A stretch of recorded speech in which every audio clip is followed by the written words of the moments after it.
All right, folks, good to see everyone here at the Voice of College Football. We've made our way through another day of speculation and projection with no concrete news, but a few things to address and, of course, take your calls right here at the Voice of College Football. I will leave the link in the chat so you can call me directly right here at the Voice of College Football. And when you do, please leave your name and who you root for, where you're calling from, some semblance of that in the private chat so I can post a banner to the screen. And again, boy, what a day it's been. We started out with the Ohio State Live show and a tremendous turnout over on the Ohio State channel. So let me make everyone aware, because we've gained something close to 1,000 subscribers just since the expansion and realignment news broke last Thursday. So thank you for all of that. 1,000 subs gained here in about 5 days or so. So want to let everyone know that it doesn't all just happen here at the Voice of College Football on the main channel. Just about every helmet you see behind me represents a team channel. We've got Ohio State, Michigan, Penn State, Nebraska, Iowa, Wisconsin in the Big Ten. Oklahoma, Texas, West Virginia in the Big 12, or the current Big 12. In the Pac-12, and yes, they are still in the Pac-12, officially on the field until 2024. USC, Oregon, we've got those channels.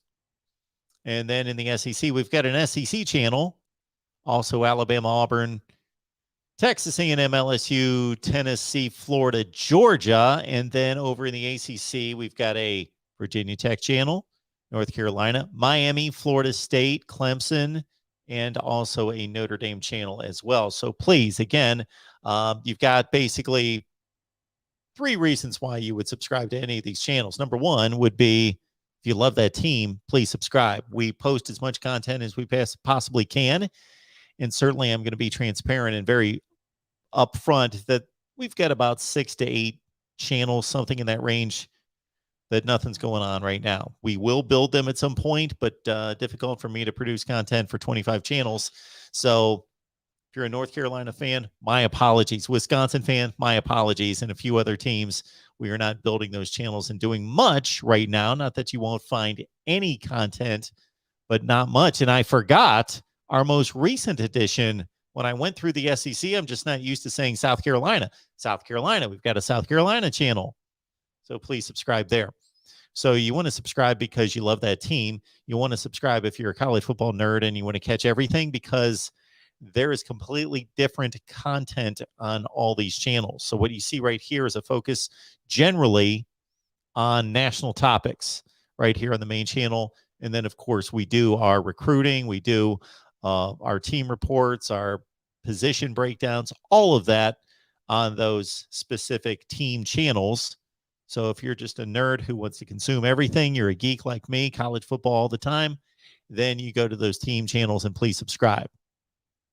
Then also number 3, and this is most notably for LSU right now, and West Virginia and Florida. Those are the 3 that we're really keying on right now to build to 1,000. So YouTube takes channels seriously when they get to 1,000. That's when they start to push your content and give it a shot to push it out into traffic. So even if you're not a fan of LSU, Florida, and West Virginia, please subscribe. If you just want to see us grow, please subscribe to those channels. And then even if, let's say, you're an Auburn fan and you can't stand LSU, you're a Pitt fan, you can't stand West Virginia, you're a Georgia fan and you cannot stand Florida, I have seen the sacrifice out there from Miami fans who have subscribed to Notre Dame channels and so forth and so on. Please subscribe. Once we get past 1,000, you can unsubscribe. There you go. That's our deal. So thank you so much for that. Again, LSU, Florida, West Virginia are 3 that we're really counting on pushing through here before the season starts. So our day started with an Ohio State Live, phenomenal show. And again, that on the Ohio State channel. Kevin Noon, Tony Gerdeman, Steve Hellwagon, each and every Wednesday with us. It's a phenomenal show. Please check it out, Ohio State Live on our Buckeyes channel. Then we did a Michigan Live, of course, on the Michigan channel. That's every Wednesday at 5 Eastern.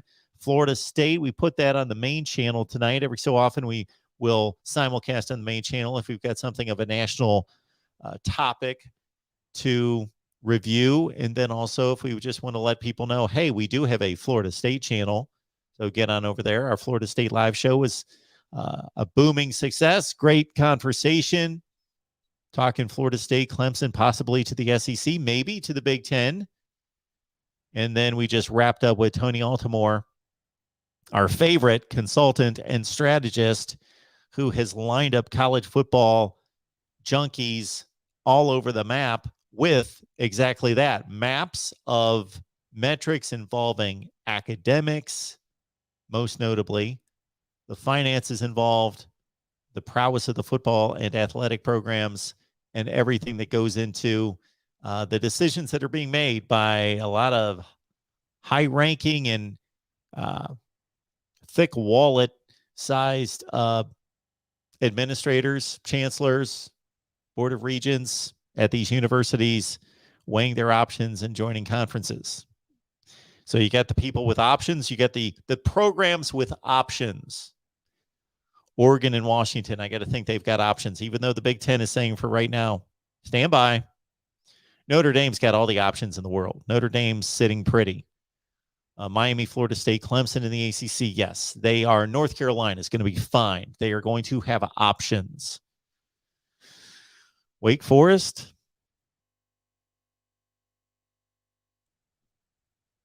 Pitt, Syracuse, your options may be difficult. For those trying to survive in the Pac-12, the Pac, whatever it is right now, 10, Washington State, Oregon State, and others, it could be difficult. It could be difficult. We've released a ton of videos here at the Voice of College Football, and we have more to release on my perspective and take on all of this since it broke with USC and UCLA last Thursday. All right. I'm going to drop the link in the chat here. Appreciate everybody being here to talk college football. And I'm going to leave it open to your calls. And of course, you ultimately produce the show. The one thing that we should hit on is this alliance between the ACC and the Pac-12. The last time we heard about an alliance, we quickly found out, as most of us believed, that the alliance meant nothing. We knew that when it was announced, that it just sounded good. It seemed like a counter punch to the SEC, but it really was kind of a slap on the wrist. Maybe not even a slap on the wrist. Maybe it was just kind of a nudge, a quick chicken wing that meant nothing, because the Big Ten basically has turned on its longest standing partner in the Rose Bowl agreement. And understand that the Rose Bowl between the Big Ten and the Pac-12 has not only been just a game that's played at the end of the year where more people watch the Rose Bowl than any college football game outside of the playoff games and do every year. So it's not just breaking tradition from that standpoint, but basically the Pac-12 and the Big Ten have many times been so strong in their ties to the Rose Bowl and so strong in forging the Rose Bowl as a brand that shouldn't be competed with, that the rest of the bowl system and even the playoff has worked around the Rose Bowl. But now there's no way that the Pac-12 can send a team to the Rose Bowl post USC and UCLA leaving, and maybe others, probably others leaving, that there's no way that that conference affiliation can be sustained. All right, let's get to our first call of the night. I believe we got DeAndre on the line. DeAndre, what's going on tonight? What's up, Mark? I'm not really going to talk conference realignment because I know it's kind of hard to figure out, but I like the Rice move to the Pac-10. I like what I can't pronounce the guy's name. Guy we had on, Tony? Yeah, Tony. Yeah, I like what he talked about. I mean, I told him on Twitter. DeAndre, we can't hear you. Lost you. know about, especially about the research departments in the Big Ten and how Stanford and Cal really doesn't need football. Well, as the football fans like for them to have football, but they really don't need it. However, I wanted to say this. I don't think the ACC is going to break up. I'm not saying that because I'm an ACC fan and I grew up in ACC country, but I just don't think with that grant of rights, I think it's kind of tricky. Everybody said, well, they got all these loopholes to get out of it. I don't think it's going to be as easy as people think it's going to be. And then also, the ACC, I know football is king and we all love it, but basketball, ACC country. Carolina, Duke, NC State, and Wake Forest, Virginia. In some ways, I just don't think it's going to be as easy as you think it is. I think there's some, as other people think it is. I think that TV deal is going to get renegotiated. So eventually, I'm not going to say this year, but I think it's going to happen. One thing I would like to talk about though is UNC's football's defense next year. I Yeah. know they brought the old defensive coordinator who was a coach at Auburn and Iowa State back in the day. Auburn, Iowa State. But if you ever looked at Carolina's recruiting class, the last couple years, they done beat Clemson out of some big-time defensive linemen. And going into last year, North Carolina was supposed to have one of the best secondaries in the country. You know, it didn't turn out to be like that. But I was thinking that Carolina is going to be one of those surprise teams. I know everybody's looking at Miami. I don't know why people are high on Pitt. I know they got a good defensive end and they got a quarterback out of USC. But I think UNC is a very sneaky pick this year. How do you feel about UNC football this year? Well, the one cornerback you're talking about, I can't think of his name, but he was the he started immediately as a freshman. He reclassified. He should have been a high school senior the year before, and he got thrown into the fire. Out of Virginia Beach. He was at Clemson. He was originally at Clemson?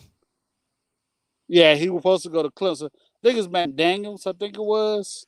I can't remember his name. Yeah, but yeah, I know you're talking about. His name, it's going to remind me, but I can't remember his name right now.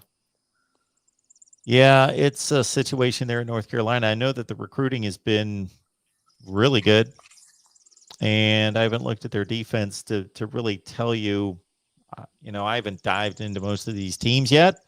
That's what I was going to be doing like the last 10 days was starting to make predictions and really dive into previews of these teams. And all I've been talking about is USC and UCLA and all this conference alignment, but you can see the views on the videos. That's what people want to talk about. So I haven't really looked at North Carolina much. I watched their spring game start to finish, watched every play, cut a video on it, and had some thoughts at that point. Because obviously they get a quarterback situation to figure out too. Right. Now, I don't want you to think I'm an NC State hater because I'm really not. But East Carolina returns a lot of their starters from last year. Yep. I'm looking at a possible upset for that game one. I know I NC said the State same thing. I posted a video, DeAndre. I was going through dark horse upsets, and that was one of them. Oh, wow. Well, yeah, NC State's defense returns most of their defense. So I know NC State's going to be pretty good.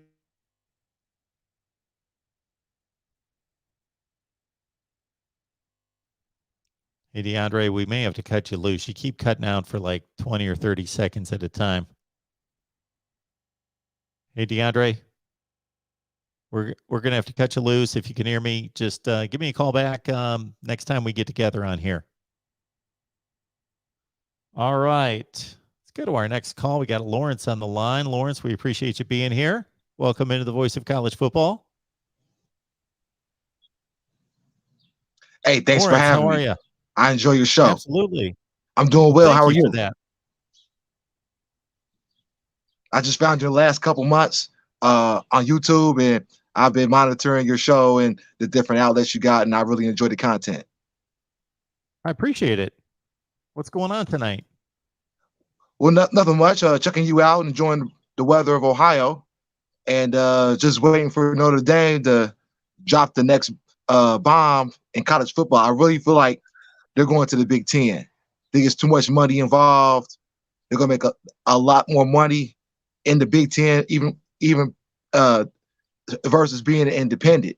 So, from what I understand, they've been, outside of football, struggling financially, and that could really shore some things up with that $100 million a year contract. I agree with you. Notre Dame could have made this move before, though, and gone with the money. But I think at some point, the money's going to become overwhelming. The money difference is going to be overwhelming, and it's going to be enough for Notre Dame to hopefully pull the trigger. But from a football standpoint, that's all we really care about. Most of us on here is just football. Give us the best football and the best situation for football, and that's Notre Dame being in the Big Ten. Absolutely. I can't see them going to the ACC. Aside from the grant of rights, that don't really make a big deal to me with the other sports. Notre Dame has enough money to pay that out to get the other sports out. So the grant of rights isn't going to be a problem because there's not too much money tied up in those other sports. Like you said, football is king.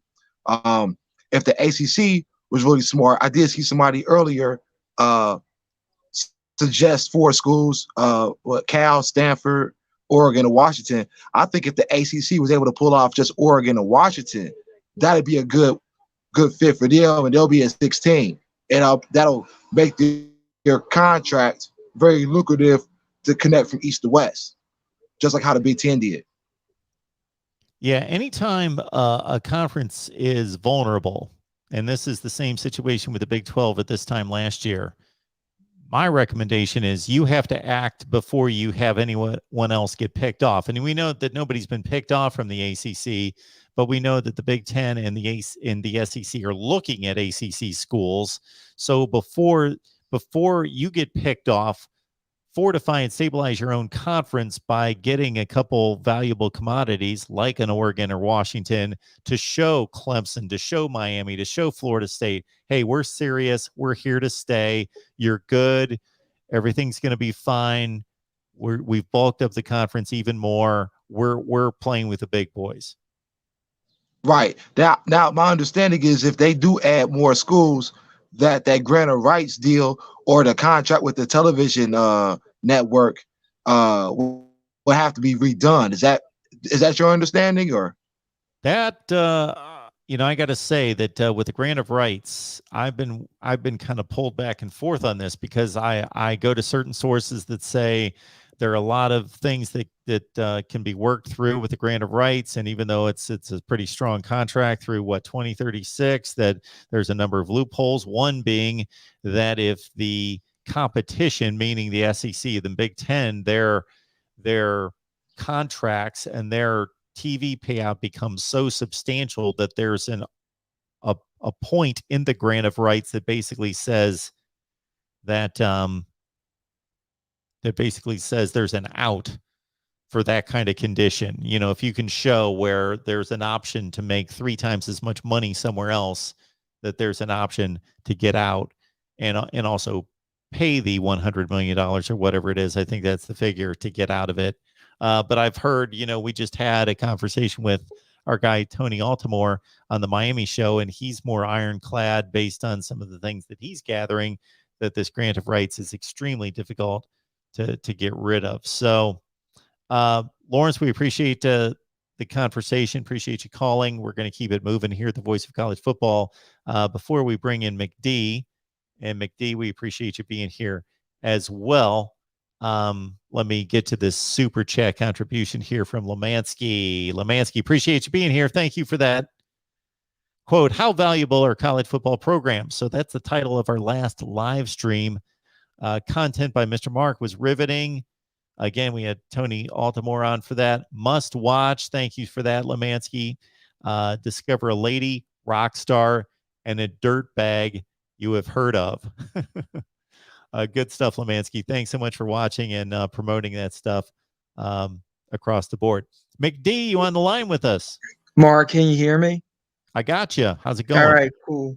Hey, so out of history, I haven't spoke to you since the big news about the Big Ten involving USC and UCLA. And for the people that are watching this, I'm a Maryland Terps fan, so not one of the big teams in the Big Ten, but obviously a team in the Big Ten. I like it for the Big Ten. I like it a lot. I think it's going to be fun seeing Maryland go out to the West Coast, see them play USC and UCLA. I think USC is going to be a powerhouse, obviously, with Lincoln Riley, but UCLA, I think it's not. In my opinion, I think Chip Kelly's going to be on the hot seat going into the season. And I know he got that extension, if I'm not mistaken, but I think it's going to be fun. I think it's going to just be fun for Maryland to play some West Coast games. I do think that the Big Ten is going to add at least another West Coast team because I think the Pac-12 is going to become the Pac-0 by 2025. I think I know the Pac-12 and the ACC are talking about a merger. The Pac-12 will be extinct by 2025, in my opinion, because the Big 12 is going to pick some of the teams off there, and I also think that Stanford's going to find themselves in the Big 10 because Notre Dame is probably going to be in the Big 10 as well. And I think one of the conditions are going to be to get to 18 for Notre Dame, since they're going to be number 17, is bring in Stanford because of the rivalry there. So, I mean, in my opinion, outside of maybe Cal, Oregon State, and Washington State, I think every team in the Pac-12 will be in a Power Four conference. I don't see this going to two conferences with the SEC and Big Ten. I still think the ACC is still going to be around. I still think the Big 12 is going to be around. So I'm just giving my 2 cents about it. You don't think the Big 12 is going to make it? No, I think it will. I think it will. Yes, I do too. I do too. You know, they fortified themselves with the 4 pickups last summer, and now they're looking at Arizona, Arizona State, Utah, Colorado, Washington, Oregon. You know, if they can pick off, let's say, another 4 and they get up to 18, they're not nearly as good as the Big Ten or the SEC, but they've got a decent league in which at least their champion could be recognized and put in the playoff.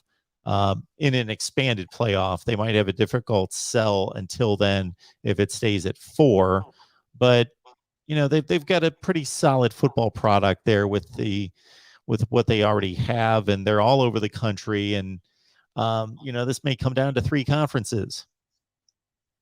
I think it's going to come down to 4, Mark. I think the ACC survives. I really do. I think the ACC. I think they're going to add some teams, including maybe a Memphis, a Boise State, and an SMU. I wouldn't rule them going into the Big 12 and picking off maybe a West Virginia either.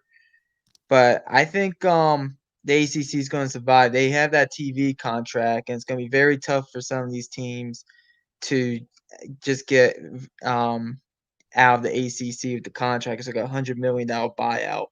Yeah, so I can make a easier call on the ACC. I'd be more confident about my projection on the ACC if I could get a handle on this grant of rights, because some people seem to think that it's workable to get out of it. Others think it's pretty ironclad.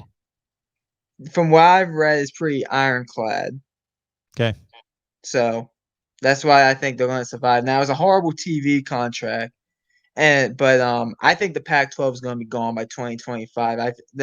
As I said, Washington State, Oregon State, and Cal are really the only 3 schools that I think could be left out there. I do think Cal will end up somewhere, if it's the Big 10 or the Big 12.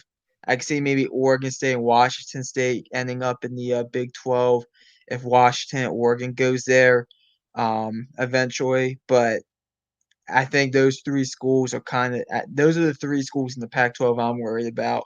And no, I haven't seen anybody say this because a lot of people, I've seen people attack the new Pac-12 commissioner, and I don't think that's fair for him.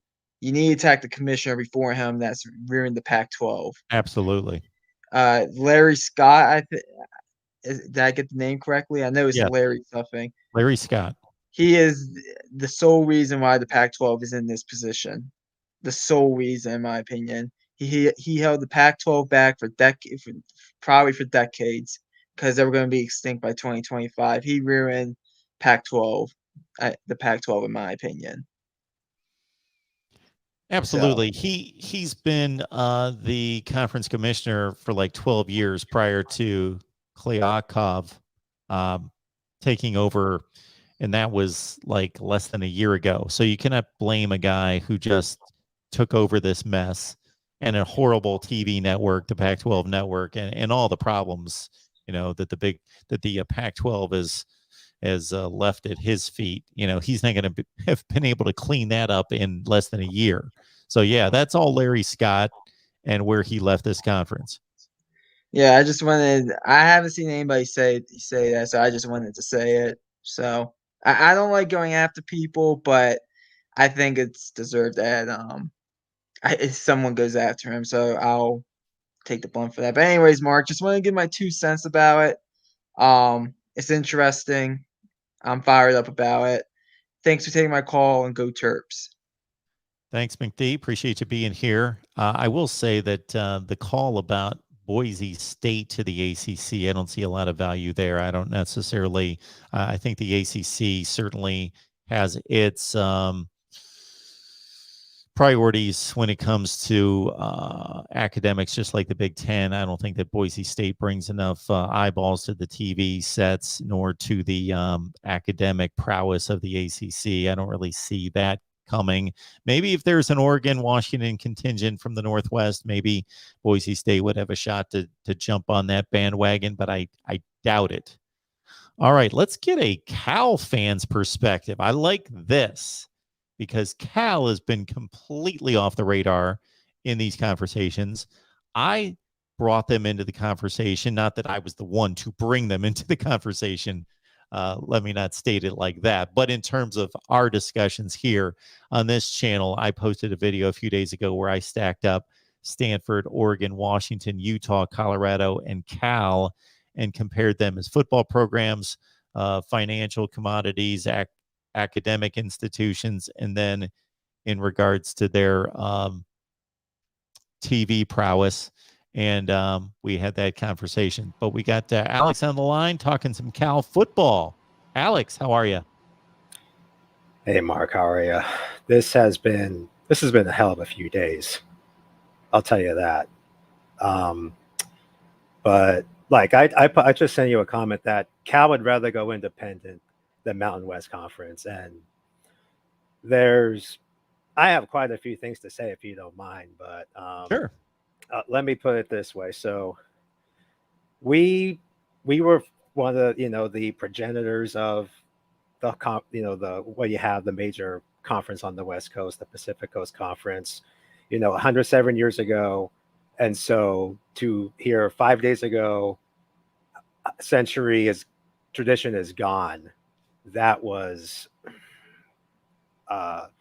like the college football off season is nuts, but that was like it's been a few, it's been hard to focus on a few other things over the last few days, given how that's gone. But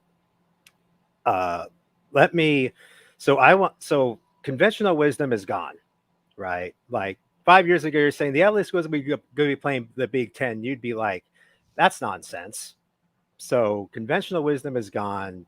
And so, but you have to think that it has to come back in some way at some point, right? So when I first looked at this, I thought, okay, logistics. Are the LA schools just going to be on their own money island on the West Coast and playing a Big Ten schedule in all their sports? Like, that's wild. Like, if the money's there, then okay, but there's logistics, one. So then you have to think, okay, if this is real and they're out of here, then where else does this go? Because the whole super conference discussion, like the Big Ten is not going to stay as it is right now with just the LA schools. You have the Notre Dame discussion. You have Oregon, Washington. You have now you're looking at, are they going to go the other way? So looking at ACC schools, and then you have the SEC. How are they going to respond we can go ad nauseum about this, right? So it's not going to stop, and it's going to continue. And this can go, like last week you thought, oh, this could, be over in a week, a month. This could go on for years. Who knows? Like we're only 10 years removed from the last conference realignment, and that went a little while, and we're here 10 years later, going at it again. So a century of tradition is done, and so but now you're thinking, well, like we're thinking like a few years out in terms of super conferences.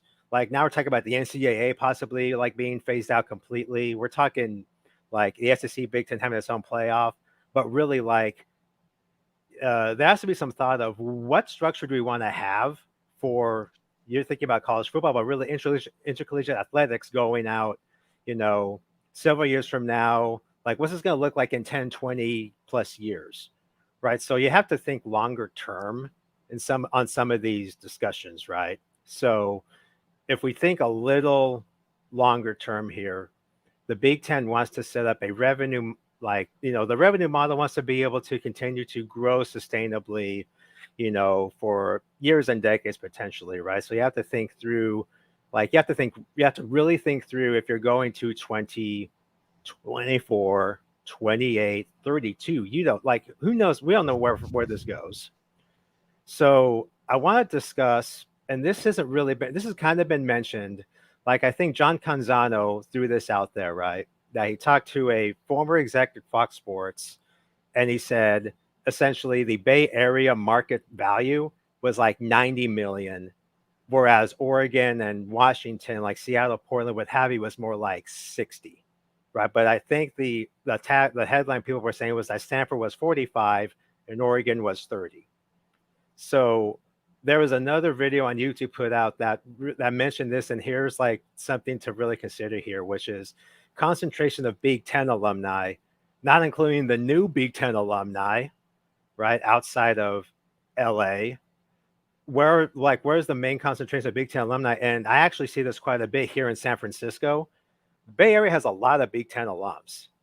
And so when you think about it this way, think of it not just Cal Stanford, but if Cal is playing Michigan, you're going to have some fans that tune in on the other side of that who are Michigan fans, but also Big Ten fans writ large. So you have to think of, you want to do the market capture, but then it's the capture of the Big Ten broadly. And so the Bay Area has a lot of Big Ten alumni, more so than up in Oregon, Portland area, or even Seattle. So that's how you can kind of position Cal and Stanford being more attractive than Oregon and Washington if you're the Big Ten. But other than that thought of, me having this pipe dream of us going to the Big Ten, which, I mean, that would have been unimaginable, again, not too long ago. But I did mention this to you, that I've thought out the apocalyptic scenario where, Cal in particular is left behind. Like we're on this, like Oregon State and Washington State, they're probably headed somewhere down Mountain West, what have you. But if we're really on the outs, whenever this is done, I read this great thread on Reddit from a West Virginia fan regarding the fact that West Virginia is kind of on the periphery in that they've done okay in realignment because they're usually they're a pretty good program and they have an interesting profile, but regionally, they're in the Big 12 and they're okay, but they're kind of by themselves, in terms of the rest of the programs in the Big 12, but also one thing that West Virginia doesn't really have right now is that they don't really play their rivals because they're not in the Big 12. They haven't played Pitt since 2011. They played Virginia Tech rather recently in a conference, but they haven't played Penn State. They don't play their local rivals. With Cal in particular, we lose a lot if we're not able to have, the program that SC has played the most in the Pac 12, 10, whatever, is Cal. And we obviously we'll play Stanford out of conference, but we'll kind of lose a lot if we're no longer playing the LA schools, Oregon, Washington, etc. And we don't really gain anything in the Mountain West. So I would say worst case scenario, go independent, try to get our former rivals on the schedule while we see how realignment shakes out. But, like your previous caller said, there's some dark scenarios where would we be, if Cal goes independent, how to again, who knows where this goes? Like the ACC merger thing, man, I don't know what to make of that right now. I'm sure some other colleagues can say more about that, but I don't.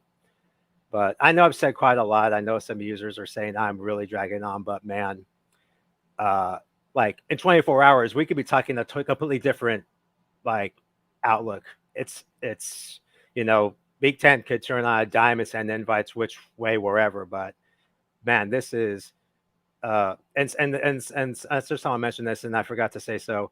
The Rose Bowl contract, I don't know what that is, right? As of now, like maybe there's a conference that's cobbled together just with that, but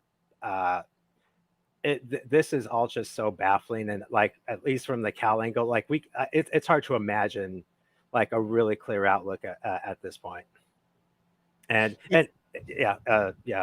The next step is obviously going to tell us a whole lot, because I got to think that the next step is either Notre Dame joins the Big Ten or lets the Big Ten know we're not joining. Yeah, that's the key. Notre Dame is the key. And then a lot of things are going to transpire from that, or it's some collection of maybe the Big 12 gets its selections from the Pac-12 and they gobble up some number of Oregon, Washington, probably not, but I would go after those two if I was the Big 12. Yeah. Utah, Colorado, Arizona State, and that's going to determine the fate of the Pac-12, because if the Pac-12 can stay, even if the Pac-12 loses Oregon and Washington, and they're down to 8, but then they bring on, let's say, San Diego State, let's say Fresno State, let's say, I know it sounds ridiculous, but I discussed SMU, and our guy Tony Altamore, whose comments on the screen right now, kind of backed me up in regards to a number of things that tie SMU to the Pac-12. If they're able to stabilize it, they can't really give a reasonable argument that they stay as a power conference. But because of all the Olympic sports that are in jeopardy to a certain extent, I would think that they at least maintain their status as some kind of viable conference in football, and then a big time conference in the rest of the sports, if they could stay with those 8 minimum and then grab 2 to 4 solid programs. I think San Diego State would be a tremendous get for the Pac-12. But anyway, or it's this Pac-12, whatever remains of it, and ACC. When I see this loose agreement, that must be the first step in basically saying we've got a framework for an agreement, and it's to be announced at some point. And, if the Pac-12 turns out to be 8 and the ACC sitting at 14, then they've got their super league if they join forces. I don't know what that looks like. And if that's just another alliance, and that's only as good as, again, what we were I'm talking sick of the about. alliances. These alliances are bunk. Yeah, they are bunk. That's a nice way to say it. Yeah, and I'm a bit of a pessimist. Because again, there's a perspective of, if you really look at the media markets, maybe we're more in the in than out. But I'm a bit of a pessimist. I'm not really sure the Pac-12 is going to make it. I'm just not sure at this point, because the LA schools really take out a lot, and Oregon and Washington, they got to be looking around. And I know Kliavkoff has really apparently some are saying he's making a big push behind the scenes to really cobble something together that survives, but I'm just not really sure. Yeah, I don't know where they find these schools. I don't know where they find these programs to survive at the level that they can enter teams into the college football playoff. That's what I'm looking at, is not just survival, like an American Conference survived when when Cincinnati Houston took off, and UCF. Yeah, the American Conference survived. They went and raided the Conference USA, but they're not nearly the same conference. And what they didn't even have as much in jeopardy as the Pac-12 does in trying to maintain its status as a power league that can enter teams into the college football playoff, because that's not only the goal of all these conferences on the field, it's the money maker that links them to the big time. So yeah, that doesn't seem possible for the Pac-12 right now. That would be a miracle in my estimation. Yeah. But Alex, I appreciate you being here. I need to take these other calls, but Yeah, go for it. call back Yeah. anytime. I Yeah, appreciate it. Mark. Yep. All right. We got J-Dub on the line. Appreciate everybody being here. Thank you so much. Get to as many comments and questions, but if you want to talk directly, certainly I will leave the link again there in the live chat here in just a second. J-Dub, what's going on tonight? Hey, good evening, Mark. Everybody, thumbs up. You haven't done it yet? Get up there, click that thumbs up. Don't forget the Amazon link. Let's help Mark out. Appreciate that. Hey, Mark, I was great that you had to call in talking about Cal, because I was going to ask you to fill in the blank. Let's go under the assumption that Notre Dame, who I think would be happy to remain independent unless they feel in 2 or 3 years that they're going to lose a viable path to the playoff. If they think they're going to be frozen out of the playoffs and they see the Big Ten money, that combination might be enough to budge them. And I wanted you to fill in the blank. If Notre Dame comes in to the Big Ten, because they're not going anywhere else. They're not going to the ACC, or it's Big Ten or independent for Notre Dame. If the Irish go into the Big Ten, and doing so brings in Cal and Stanford, so you now have all 4 of the California teams in the Big Ten, you're at 19. You need one more. But everybody else is out there as a conjoined pair.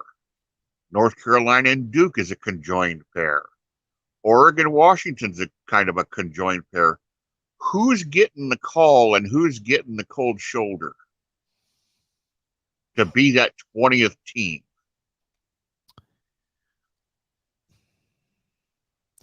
I think either the Big Ten goes one of 2 routes. They either go to the Northwest and they make a tough call between Oregon and Washington, and people with short memories on here might think, well, Oregon's so much better than Washington. No, that's a difficult call to make between Oregon and Washington. I posted a video recently. I sized them up on a number of different levels. It's a difficult call to make. Or they go to the ACC and they try to pluck away either North Carolina. North Carolina would be the best school outside of Clemson, Florida State, Miami, that might be headed to the SEC or trying to stabilize the ACC. Right. And then there's a wild card in this of sorts. But if I'm the Big Ten, again, this doesn't answer your question, because I would want a pairing with this school, but that would be Georgia Tech. I would want like North Carolina and Georgia Tech. If I was going to go after, I wouldn't want Georgia Tech on an island. But if the Big Ten could forge themselves down into the South like that, I think that's the way to go. Have access to the Atlanta recruiting and Yeah. the hotbed that is all the state of Georgia high school Absolutely. recruiting. Oh, yes. And they're great schools. They fit the Big Ten model. They're tremendous academic schools, both of them. Yeah, I tried to catch as much as I could of Tony being on here the other day, and I'm not sure, you'll remember, of course, did he have much to say about Virginia? Virginia is a really good academic fit, I think, for the Big Ten. Yes. And we were talking about academics. We were talking about the value of the non-Olympic sports, and do they fit culturally? All the octopus tendrils, do they comfortably entwine? Virginia would, I think, with the Big Ten. And Virginia is one of those teams that you don't have to have somebody else with them. You don't have to bring Virginia Tech with Virginia. You can just grab the Cavaliers by themselves, I think. That would certainly make Maryland and Rutgers happy. Yeah, Virginia sod from a football standpoint, because they've never really been that good. They've Right. never been. Like, I'm not talking about going to the Belk Bowl. Sure, they've been 7-5 good throughout most of their history that you and I can remember, but they've never been good. They've never been 10-win good. We're going to finish in the top 10. So from a football standpoint, it's not. It's like adding Maryland. They're Right. another Maryland. But from an academic standpoint, yeah, it's a tremendous institution. Now, I don't know if you can see the screen, Centerpoint Media is asking me, why the heck would the Big Ten want Georgia Tech? Well, again, people's memories are very short. Yeah, Georgia Tech is awful in football right now, and they've been awful for like 3 years.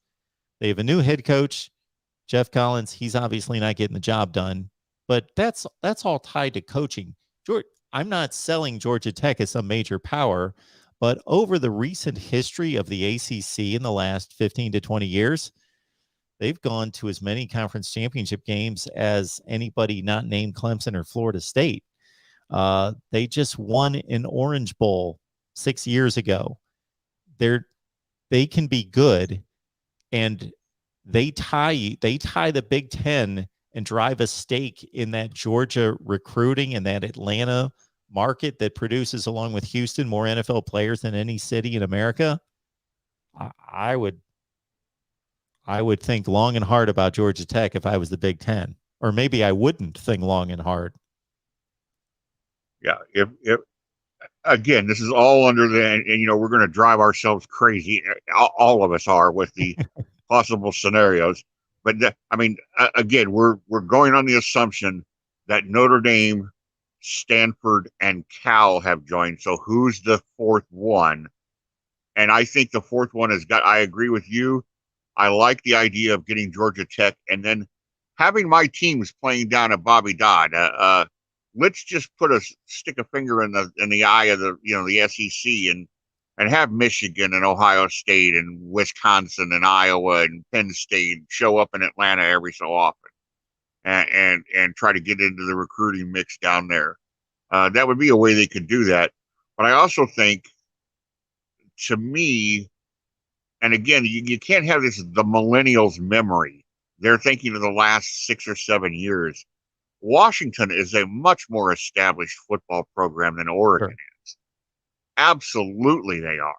I mean, people forget Don James and the history of the Husky program is much deeper and more illustrious than Oregon's recent splash in the last 10 to 12 years. And don't forget that Washington, although they didn't play well, they did at least make the playoffs one time. There's a lot of schools that haven't made the playoffs at all. So I think Washington would be the fit there. It's kind of odd, isn't it, that everybody's looking at these things as in pairs. You've got the Big 12 wants to grab the 2 Arizona schools, the Colorado-Utah combination. Can Cal and Stanford come together? Will Cal and Stanford come together? Everything's got to be in pairs. I just think that right now people don't like it, and you can not like it all you want, but Notre Dame right now is holding the cards. Yeah. J-Dub, I'm going to make a statement that I want to put it in context, because I'm going to use terminology that lends itself to war. And this is not war. This is nothing, a drop in the ocean of seriousness compared to war. But I'm just going to look at it like war. And anybody who's played the game of Risk, and in terms of dividing and conquering, if you're a conference and you're looking at these other conferences as the enemy, which, if you're going out to USC and UCLA and you're taking those two away from a conference that has been more aligned with you than any conference in America and is your Rose Bowl partner, then there must be nothing that's not on the table. And so your knife is already in their back. Absolutely. So if you're going to show another conference to be vulnerable and that you can do what you want, if you're the Big Ten, then why don't you go to the ACC and show, the ACC isn't that strong or stabilized, because we can go grab a North Carolina and or a Georgia Tech, and they're with us now. Yeah, and it is a war. It is, and again, we're speaking metaphorically here, but there's so much cheddar being spread around right now that, I can't remember who it was. Was it Will Rogers that said a million here and a million there, and suddenly you're talking about real money? we're talking about real money now, and that's going to move a lot of people. And these alliances and these gentlemen's handshakes, they're not worth a puff of smoke in a tornado. Everybody, the thumbs up. Don't forget the Amazon link, the share. Help Mark out. He's entertaining us. He's working hard. Let's reward him, and it ain't going to cost you anything. Thanks, Mark. I'll get out of the way. I know you got a lot of people piled up. Thank you, J-Dub. Appreciate it. Have a good night. Our guy, J-Dub from Iowa, Alabama fan, always has a good word for us and some good things to say, as does, of course, our guy, Hunter from Alabama. Hunter, how you doing tonight? Good. How are you? Just watching the Braves game. Watching the Braves. How are the Braves doing these days? They still got a good ball club. They won the World Series last year. They're decent. They're decent. I hadn't watched too many games this year, but I'm not a big fan of the regular season. But they're beating the St. Louis right now 2-0. My question for you is, you know how the other day when I was on the call, I said that I jokingly said that we should vote you in for college football commissioner. Yeah, that was Let's a say joke, you were given wasn't that position. I'm sorry, what? What was the last thing you heard me say? I'm sorry.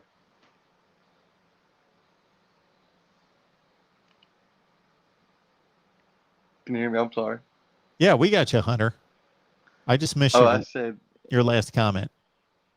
oh yeah, I said that when I was on there the other day and I mentioned, having you as college football commissioner. What would be your first actions if you were to take on that role? My first action would be I would call every conference commissioner, and we would not only meet via Zoom call, we would meet in the same location, because that makes people uncomfortable and they have to look at each other in the eye. And we'd all sit there and we would level with each other about what our intents are as much as you possibly can. Of course, everybody can lie, but I would get them all in the same room to say, let's use, and a lot of people hate when I bring this up, the NFL as a model. I'm not trying to make college football like the NFL. I'm just using it as an example of when everyone is working together. Sure, you are going to be working for the best interests. It's just like working in a company. I experience this all the time when I worked in corporations, where you're working in a department and you're isolated and you are focused on doing whatever's best for your department. And then you have to relate to other departments. And if you don't have a good cooperation with them, you can look at them in a sense as the enemy, like, trying to do what's best for your department, not their department. But if you really come together, then you're thinking, okay, well, we're all working for the same company. So we want the company to succeed. So if I can do something for you, or I can give you some resources from our department, this is all for the good of the company. We eventually and ultimately want the company to succeed, because that helps all of us. So in this matter,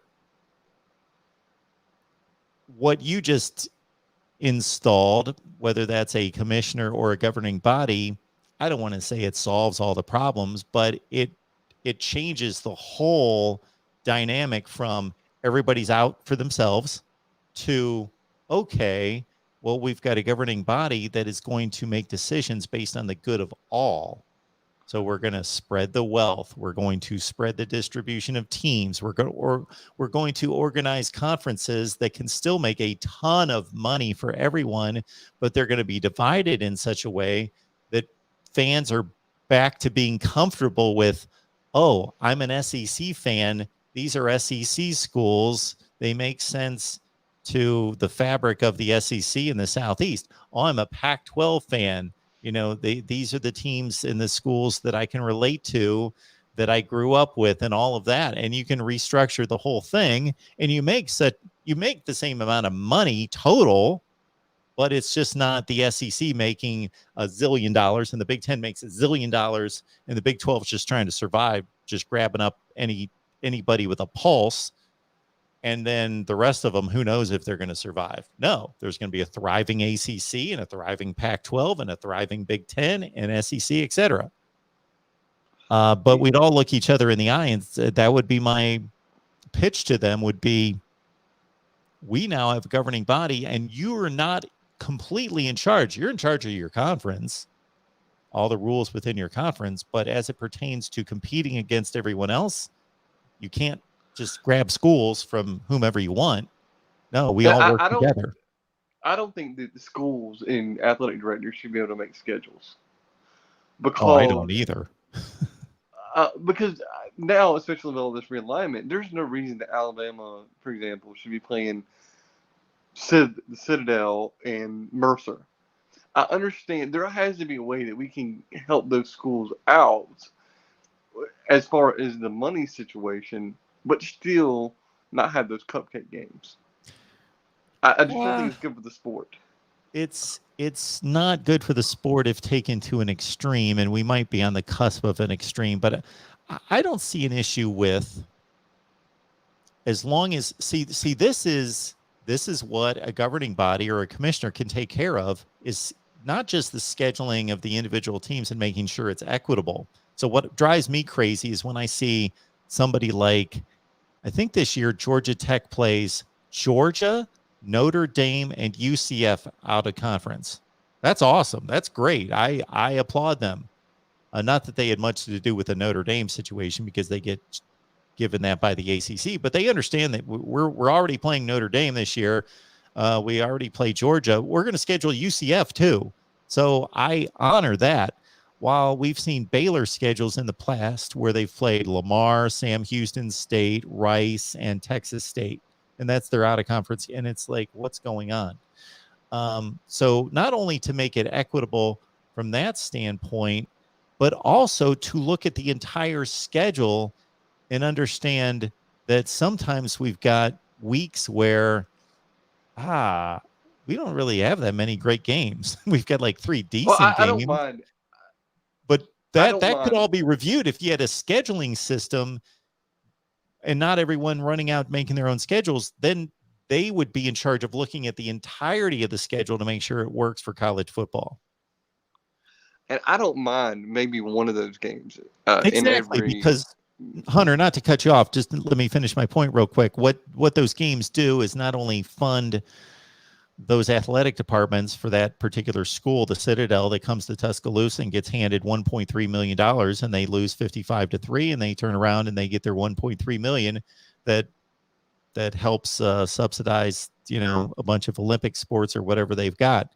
But it also allows Nick Saban to watch some young players play, get them some reps, heal some injuries. And so one of those is great. It's almost like a bye week. We play our starters for 3 series, then we can work in the second teamers, and we can, get healthy. We can work on some things, and we can look at some young players. But yeah, we don't want 3 of those in a season per team. Yeah, I would like to see. So I can only speak because I'm an Alabama fan, so I could just put it in this terms. But I would like to see like Alabama play like Ohio State one year, Michigan State maybe the next, Indiana, maybe some teams like Clemson. Throw Clemson in there, in there. I mean, there needs to be more good. But Notre Dame would be good, or UCLA or USC. Those type of games. Not only would it drive up revenue for that individual game, but it would just be better for overall for everybody involved. Hunter, to your point that you're making right here, that we had a situation in the bowl season in 2018 where the various bowls, New Year's Six, are making their selections.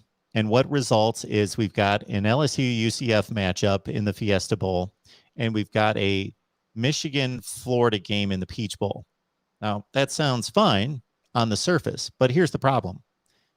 Florida and Michigan played in the 2015 Citrus Bowl. Then they played to open the 2017 season. They were playing for a third time in 2.5 years, Florida and Michigan. On the other hand, LSU and Michigan, think of this. LSU and Michigan, 2 of the great brands in college football, they've never played. So all a commissioner would have Ever? said is these two games don't really matter. They don't matter that much. These teams are in the top 10, but nobody's winning a national championship here. Flip this.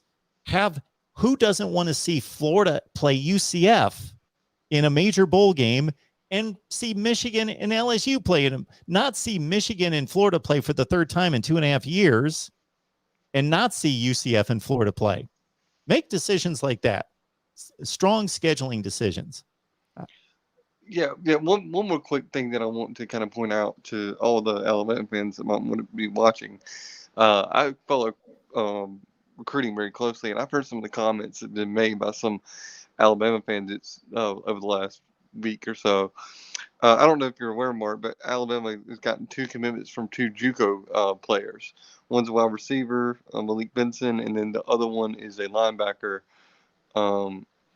And they're both junior college kids. And what I've heard from the Alabama fans say is, oh, well, Alabama must have missed on high school kids. That's not necessarily the case. When these kids come, when Alabama recruits these junior college kids, generally speaking, Nick Saban views them as a starter coming in that next season. So I think what Alabama fans are seeing Texas and Georgia and all these teams get commitments, pretty regularly the last week and a half, and they're kind of starting to get freaked out a little bit. Then maybe Alabama's missing out on some guys.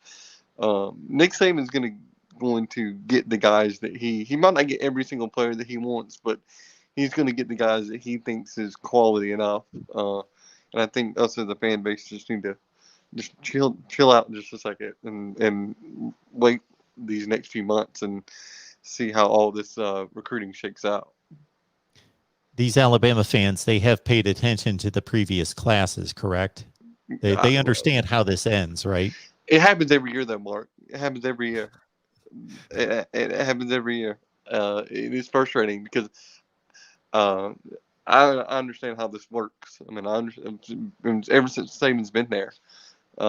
He's gonna get the guys that he really wants. Yeah. Generally speaking, we missed out last year. One of the guys we missed out on was Marvin Jones. He ended up going to Georgia, but that's one kid that I really wish we would have gotten. But everybody just needs to chill out. I know that all the recruiting rankings right now are not. I don't think the top 5 is going to shake out in when signing day comes around. I don't think that'll be the top 5 that's right now. I don't anticipate Notre Dame to have the number 1 recruiting class this year. I don't either. They may fool me. I think they're going to finish strong and be okay. They're going to have a top 5 to 10 class, but I find it hard to believe that not just Alabama, but a number of schools in the SEC close strong. You typically see Georgia and Alabama and LSU, especially those first 2, more recently just really close with some great pickups in the final couple days. Yeah, well, last year, we finished number 2 in the country, but last year in the middle of June, I don't think we had a single commitment for like 2.5 weeks, and you should have seen the message boards. Alabama fans were freaking out. What's going on? And kind of a few months went by, and what really happens, generally speaking, in Alabama football recruiting is a lot of these kids that Saban goes after end up coming on official visits to games, and then when he gets in home visits is usually when Saban's able to close in on these kids. Absolutely. Well, Hunter, appreciate you being here. All right. Talk to you later, Mark. Thank you. All right, Hunter. Have a good night. Uncle Rico, thank you so much for the super chat. Appreciate that, sir. Conference realignment, good for business, Mark. Absolutely it is. If you've seen what we've done here, thanks to all of you, since last Thursday, we've had some nice crowds in the live chat. Actually, tonight's showing is a bit down at 475, but we appreciate it. And we were booming at plus 800 there for 4 days or so. And nice views totals on the videos. You guys care about this and want to see and want want to speculate on what may happen next. And we give it our best shot. All right, let's go to our next caller. We got Christopher on the line from Colorado. Chris, how you doing tonight? Good. How are you, Mark? I am doing just fine. What's going on? Oh, nothing. I've been fighting COVID. Which, Uh-oh. Do you feel okay? yeah, I think it maybe knocked something straight. I'm not sure. We just want to make sure that you're fine. No, I'm still sick though. It probably might sound that way too. But I was just gonna, we've talked a little bit about maybe the pros. I mean, I try to look at things from both sides. I'm not the best at doing it because I think with any change, whatever it might be, I mean, there's got to be at least some disadvantages, right? I mean, I'm sure there's a benefit, I guess, to, for example, I don't know which one to talk about, but maybe you should direct it anyway. But let's just pretend like the Big Ten, it's going to get a bigger crowd, regardless of who they add. I mean, I guess the idea is they're trying to recruit good program, which they would do anyway, to make the conference better. I guess I mean, ultimately, I think that's the end game, right? To become a better conference, to have better. Not that they don't have good programs now, but to improve. I think that would be probably the case with any conference that's looking outside their conference to include better programs. The only question I might have, and we've already kind of talked about it, so I don't want to waste your time with it if it's not something you want to talk about. But I'm not personally, and I'm not saying that they're bad additions, but I'm not personally convinced that the best ones that they should maybe look for would be those two programs that we already talked about, USC and UCLA. Not that I don't think that they add much. It's just that I think there might be, and it doesn't matter necessarily who they add. I'm just saying, I would think that they would want to look into like what, everything that comes along with it. I understand, they have a good coach, USC, no question. They have a great history. I mean, who am I to even say that they're not a great addition? But, there's got to be a few cons, and I'm not going to like try to pretend like I know what they are, but, so you get the two best programs basically in the Pacific 12 Conference. So really, what does that do other than hurt the Pac-12 is kind of what I'm trying to ask you. What really does it do other than that? Maybe you can tell me. Well, like I outlined for one of the callers tonight, is that if we're acting on behalf of the entire sport, like if somebody was made commissioner or there was a governing body, then these moves wouldn't be made because they're not good for the sport. Mm-hmm. And we would realign these conferences more in a balanced way to ensure the success and the prosperity and the stability of each of the conferences. And we would look at it that way, just like a professional sport does, like the NFL. They make decisions based on the entire good of the sport, not just, but we don't have that. So we have conferences and programs acting on their own behalf. And we can't really blame them, but they are only looking out for themselves. Therefore, what we have is this disjointed power struggle between the Big Ten and the SEC, and then these other conferences just trying to survive. Mm-hmm. Well, no, assuming it's the same scenario, because I think you're the one that told me that supposedly, and I'm not trying to put question into what you say. You said it was Texas and Oklahoma that reached out to the SEC saying, "Hey, can we join? Will you let?"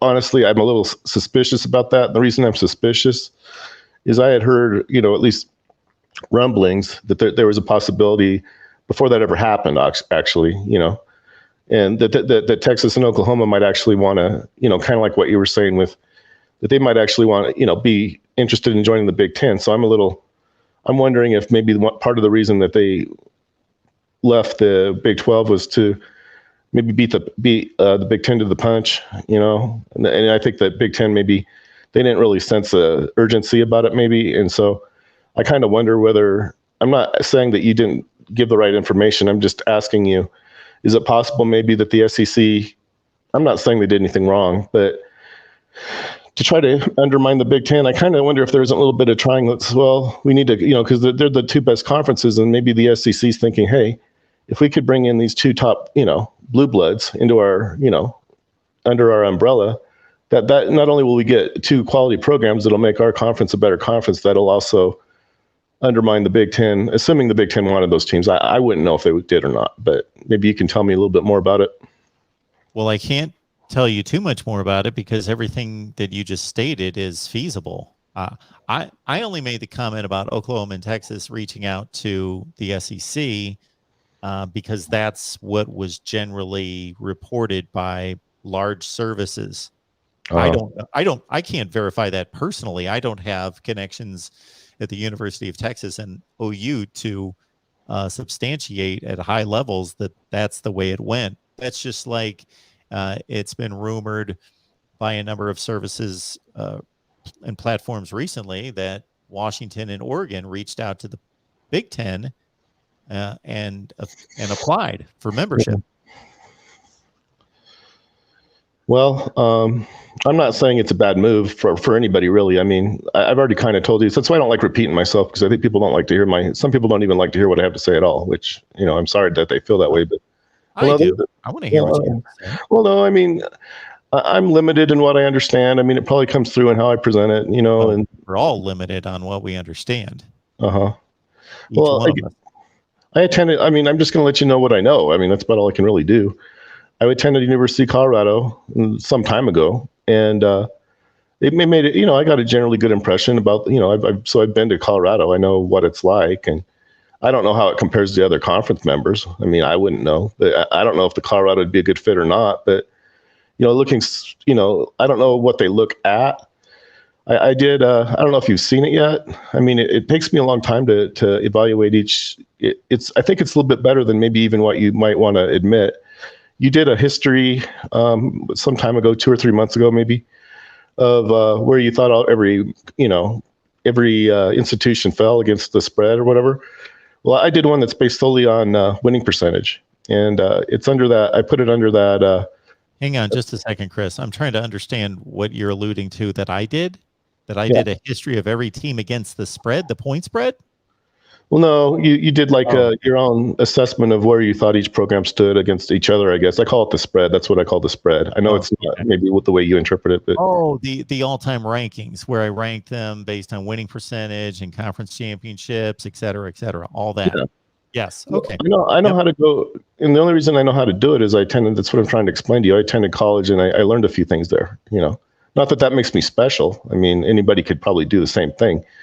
But I know how to take that information that's there. There's another web page that's devoted specifically to, winning percentage. So it's not that hard for me to go to that website and just take their information and do a relatively simple summary of each institution, in Colorado. I'll just get right down to where I'm trying to get to. Colorado finished 33rd, at least so far. I'm not completely done with it yet. But so we're talking the 33rd best from a, overall performance. And I don't even know that they're even looking at Colorado. And I'm not saying they should. I think USC and UCLA obviously I think they finished quite a bit. They're top 15, probably, both of them, or close. If they're not in the top 15, they're real close. But you have another one, Colorado, which is easily in the top 35. And I don't know, I guess you just focus squarely on the ones that are at the very top and you don't consider the ones that might be just outside I don't understand what they're looking at, is what I'm trying to ask you. Money. Okay. That's the number one criteria. Money. Who's going to make us the most money? How do they know that it's those two, though? I guess that's my question. How do they know that that's the best two? Know? Yeah. Because of TV ratings and because they play football in Los Angeles. Yeah. I could sit here and talk about it for an hour, but that's the bottom line answer right there. USC and UCLA are in the Los Angeles television market, the number 2 market in the country. Okay. And they have proven to be successful football programs in the past. So we know that they're capable of being successful. And of course, USC at a high level, one of the great programs in the history of the game. And also, if you look at TV viewership, you see that, especially when they're good, that people will watch more USC and UCLA football than they will Colorado, for example.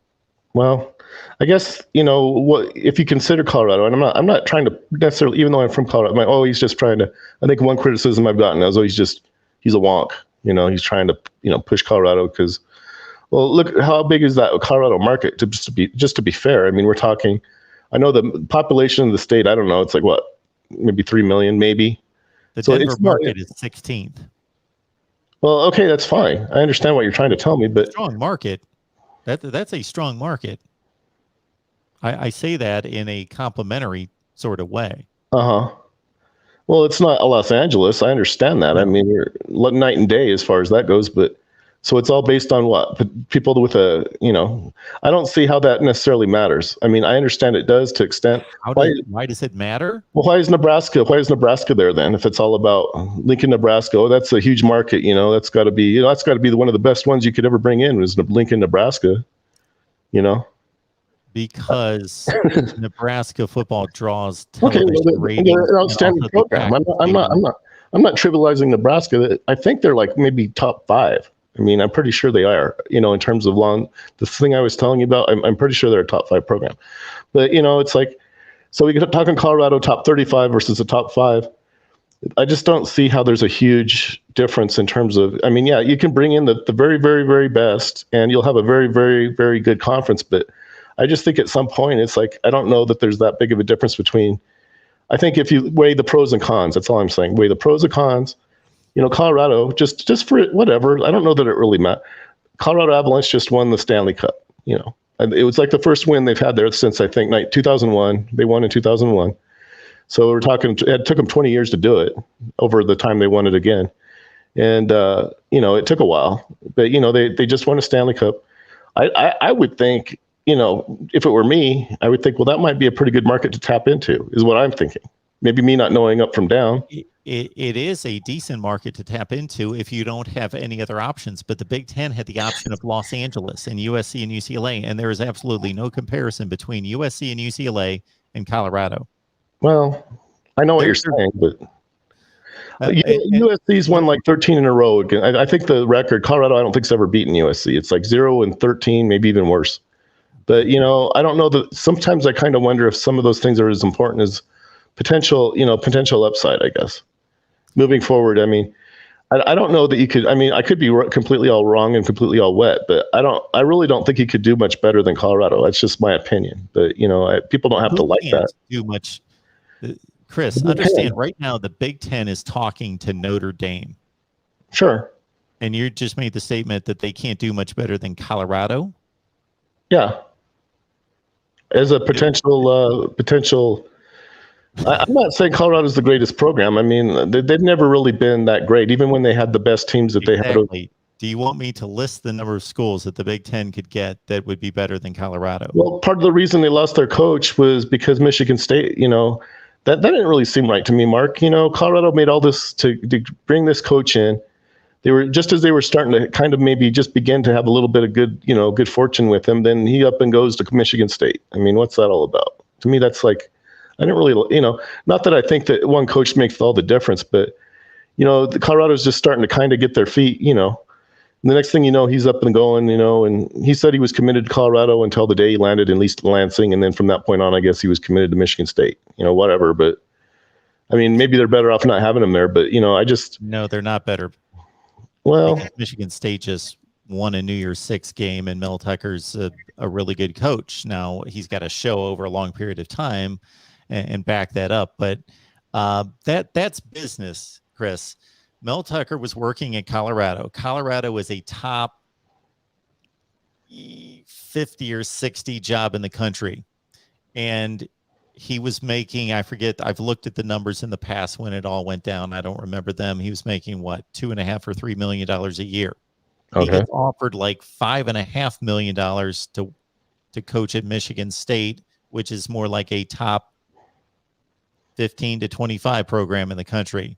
Yeah, well, I don't disagree. There you go. Well, it's like comparing it to, I'll give him top 15 if you want to make, because I know kind of where the numbers fall because I've looked at them. Michigan State might be closer to a top 15. Colorado's lucky if they're in the top 30. I don't think they are. Well, they're like yes. You just answered our question as to why Mel Tucker left Colorado to go to Michigan State.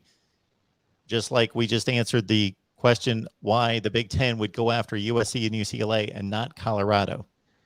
Well, I don't know that comparing two different things, obviously, but money. Well, there's one last before I leave or get kicked out. The one thing I don't really like, and I don't know if I've really told you or not, but 16 teams isn't necessarily a better situation for anybody. The WAC had, I don't know if you remember, I do, because I remember kind of how it went down. 1995 to 97, the WAC, the first conference, I could be wrong. I think the first conference to ever try to have that many, and they got criticized for it because there were so many schools. And, ultimately the fallout from it was it split in half. There were schools, I guess, there might've been, just like with anything, I suppose there might've been a few that thought it was okay. But in general, I think they didn't like it. And so what ended up happening was it split in half, and I think each conference added like another member. So they went from like 16 to, it would have been 18, but they added, each school added, or, it was like 9 conference members for each one. That's when the Mountain West was created, when the WAC split in 2.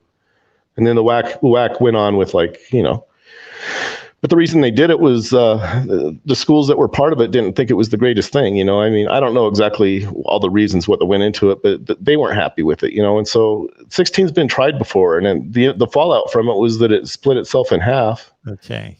Well, I'm just letting you know. Here's the big difference, Chris.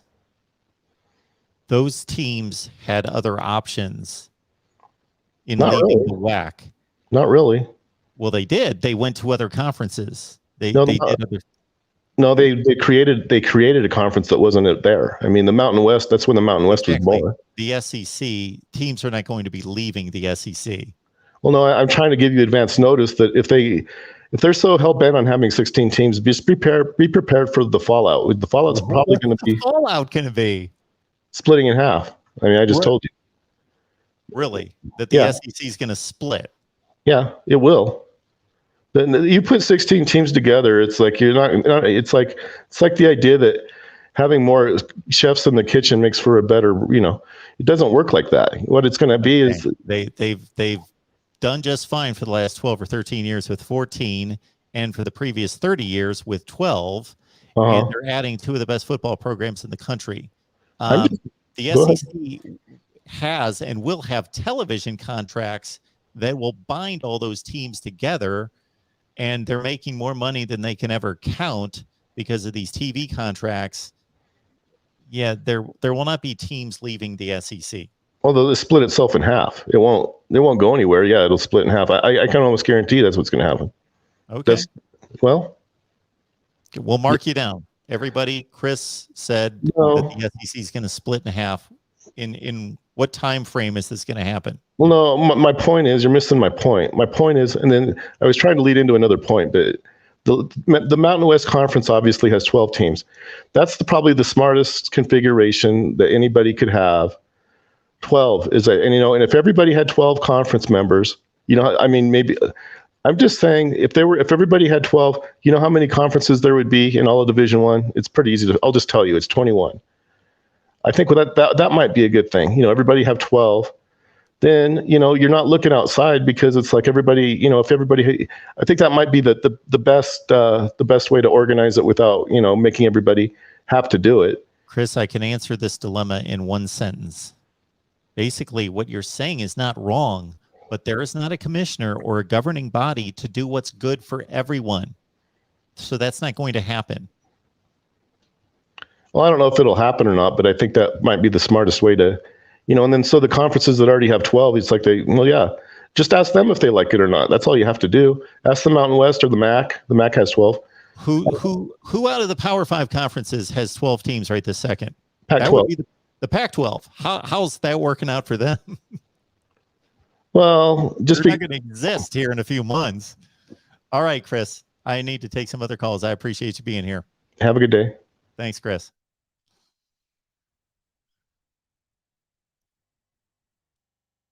There we go. The real MVP's here. How's it going?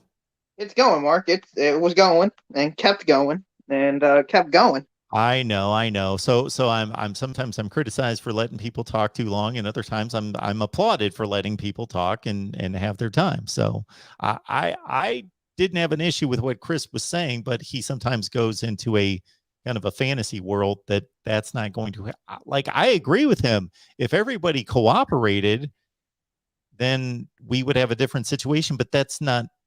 And shoot, I might produce a video and say, if I magically could be the commissioner of college football, this would be what would be good for all. And we'd keep the Pac-12 and we would make sure it was strong and stable and put the teams back in Los Angeles. But that's not what's going on.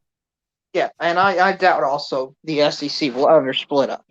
Yeah, I mean, they'll eventually split up eventually, and like, they'll stop playing football eventually. But other than that, yes, when the planet blows up in 1,000 years or something, I don't know, but there's no reason for it. Like he's comparing the WAC to the SEC. The WAC had financial issues, had problems, and teams could look at other options and say, "Oh, well, let's do this or go to this conference or go over here and do." Nobody's leaving the SEC. Like LSU's not going to be like, "Oh, let's go to the Big 12." That's yeah. well, this stream was supposed to be about the ACC and Pac-12 alliance. I'm using alliance in quotes. Yeah, in I haven't gotten to quotes that. there. Really. But what do you think about the proposal where the Pac-10 champion could play the ACC champion in Las Vegas? That's a proposal? Yeah, Or that's somebody part just of came their up with that? thing. Oh, really? See, I've been on here since before 5 o'clock, so I haven't even gotten into that. So that, okay. So it's basically the thought that the ACC will stabilize and keep as many teams as possible, and the Pac-12 is going to do the same. And they're going to continue to play completely separate situations, but then they're going to play for a championship game.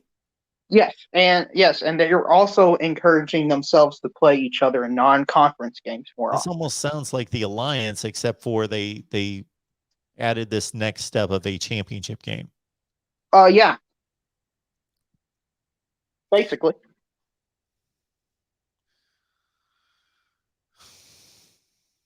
So is the ACC going to play its own conference championship game, then have to turn around? Clemson's going to have to turn around after they beat Miami and then go play. Who's this going to be in? No, I don't. I think it'll be just whoever the top team in the standing is would play one another in Las Vegas. Well, see, that's also a problem because when you don't play everyone, then how do you determine the best team, the top team? Well, in the Pac-10, they will play everybody as of right now. Yeah, as of right now, they could have a true championship just like the Big 12 has. But I see in the ACC, if you've got 14 teams and they're only playing 8 conference games, then if you get 2 teams that both went 7-1, they didn't play each other. Yeah, I'm going to have to look at that a little bit more. And they're going to be encouraged to play each other. Doesn't that sound familiar? Yeah, and Las Vegas for some reason. I don't know why Las Vegas was chosen out of all the locations on planet Earth. Maybe you should play it, I don't know, in the team with the better records home stadium. Something like that, but we got to play it in Vegas. Yeah. So well, the Pac-12, I believe, let's see, from the time they started a championship game played, this is when you know that a conference doesn't have a lot of confidence in its fan base to show up wherever. So the SEC, they play in Atlanta. They're like, we don't care. Whoever's playing, it doesn't matter. The stadium's going to be packed. The Big Ten does the same thing. We play in Indianapolis. Whoever plays, we're playing in the Pac-12. When they started a championship game, we're going to play at the home field of the team with the best record. Or they either do that or they alternate it between North and South. And the ACC plays in Charlotte all the time, and you see some of the results of how many people are in the stadium in some of their championship games. Right. So it doesn't seem like you're pro this idea, and I haven't seen one person I think who thinks someone's quote alliance is a good idea. But something else I'll ask you about is, Mark, in the world of business, if you're not moving forward, you're moving backwards. Do you think that then applies to the ACC right now? Yeah, they're on a bit of thin ice. So if they're clutching at straws, well, I got to remember, I think I'm correct in saying this, that the Pac-12 commissioner, George Kliakoff, he's obviously trying to save the conference. He reached out to the ACC. I don't know who reached out to who first. So I'm almost positive in saying that, because we heard some reports a few days ago that he was going to be proactive and think of everything possible to try to salvage the Pac-12. Because what does the ACC gain as long as the ACC can keep Clemson, Florida State, and Miami and maintain a conference, why do they need to fly out to Las Vegas to play a championship game against a Pac-12 that's watered down, to play the worst conference that's even more watered down? Like, I don't know what the ACC is getting out of this. I don't know. The only thing I could say is maybe Utah will be slightly higher ranked than the second best ACC team. But I get what the Pac-12 gets out of it is they can latch on to some level of credibility by saying, yeah, we're going to play a championship game. And yeah, Utah, think of Utah last year. What did they really prove? Did they beat anyone that's that good? They won a couple games against Oregon. But if they would have had a extra championship game where they flew to Las Vegas and played Pitt, I guess, then I don't know. That would have proven that they can beat the ACC champion, I guess. Yeah, man, this is like the ACC allowing Notre Dame to abuse them. It shows of desperation, and we're going to do some quirky things to try to maintain relevance. Okay, that's and not what a legitimate league does. right. Like, well, let me, since the video is called ACC Pac-12 merge, yeah, let's say they actually merge.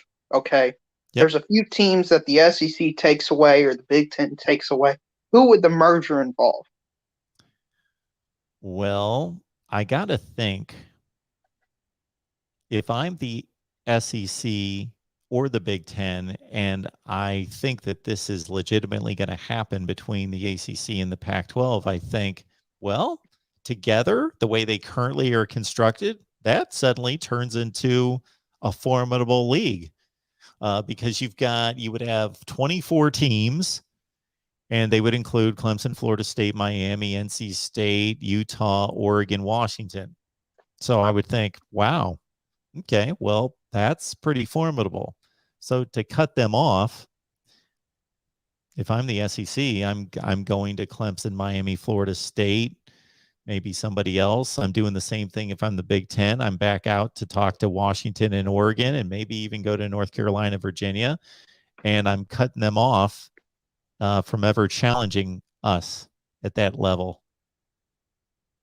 Okay, and do you think two conferences will merge together?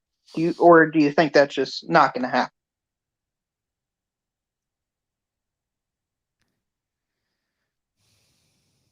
So, like the Pac-12 and Big 12, let's say do you think they would merge, for example? I feel like that's the most likely merger to happen. Pac-12 and the Big 12. Based on our buddy Tony Altimore and his analytics and his perspective on Pac-12 schools and how important the academics are, and then there being a partnership with the Big 12, it doesn't seem likely that that would happen. Like that Stanford would be in a league with and merging its academic as well as his athletic reputation and programs with Texas Tech and TCU and Iowa State. Okay, well, that's all I got for you today. This is quite a crazy time to be a college football fan. I mean, we have no idea what's going to happen. No, we don't. And I'm glad you say that, because I don't pretend to know. I throw out some possibilities and try to lean in one way or direction or the other, just to say, this is more likely because of X, Y, and Z. But do I know? Of course I don't. I mean, I didn't hear any rumblings about USC and UCLA, so no one did. It's crazy. I'm hopeful Notre Dame finally joins a conference. We got to freeze them out. Freeze them out. Yes. I don't get that. Why you wouldn't? Yeah. I know J-Dub talked about it. If they don't play you freeze them out by making them not be allowed in playoffs, I'd be like, that's fine. I mean, let's be honest. Does anybody think Notre Dame's actually going to win the national championship anytime soon?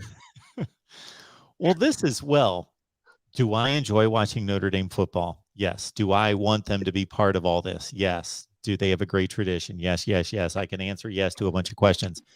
If Notre Dame quit playing football this season, if they decided tomorrow we're not playing this season for whatever reason, would that change my enjoyment of the season? Or when I'm watching Alabama, Georgia, Ohio State, and Oklahoma or whoever in the playoff, am I going to be sitting there thinking, yeah, Notre Dame should be there? They would be, winning a national championship. Like the college football will do just fine without anyone. And I'm not making fun of Notre Dame. Well, maybe I am. I'm only making fun of them because they're the ones that choose to be this. If this was Ohio State, I'd say the same thing. Is Ohio State a great brand? Are they one of the great traditions of all time? Yes, yes, yes to all those things. But if they went off the map and didn't exist, would we miss Ohio State football? Yeah, to a certain extent, but the whole landscape of the season would not crumble because Ohio State wasn't there. There'd be the playoff would be Georgia, Alabama, Clemson, Oklahoma, or whoever, and we'd all enjoy it, and if things would be fine. So the same thing applies to Notre Dame. I can't imagine that the entire sport is going to go in one direction, and we're going to have these conferences, however they land 3 years, 5 years from now, and there's going to be this new 12-team playoff, and everybody's going to be on board and everyone's going to abide by the structure of this, that you play in a conference and you work your way up and you try to win the conference, and if you do, you get an automatic bid. But Notre Dame's over here, and they don't play in a conference, and if they have a really good record, we select them. If they don't, we don't. The closest thing I'll compare it to is the new football game. I'm pretty sure Notre Dame's not going to be in it, and I haven't heard anybody make that big of a complaint about them. The new NCAA 23 coming out next year. Why is Notre Dame not in it? They couldn't reach an name, image, and likeness with EA.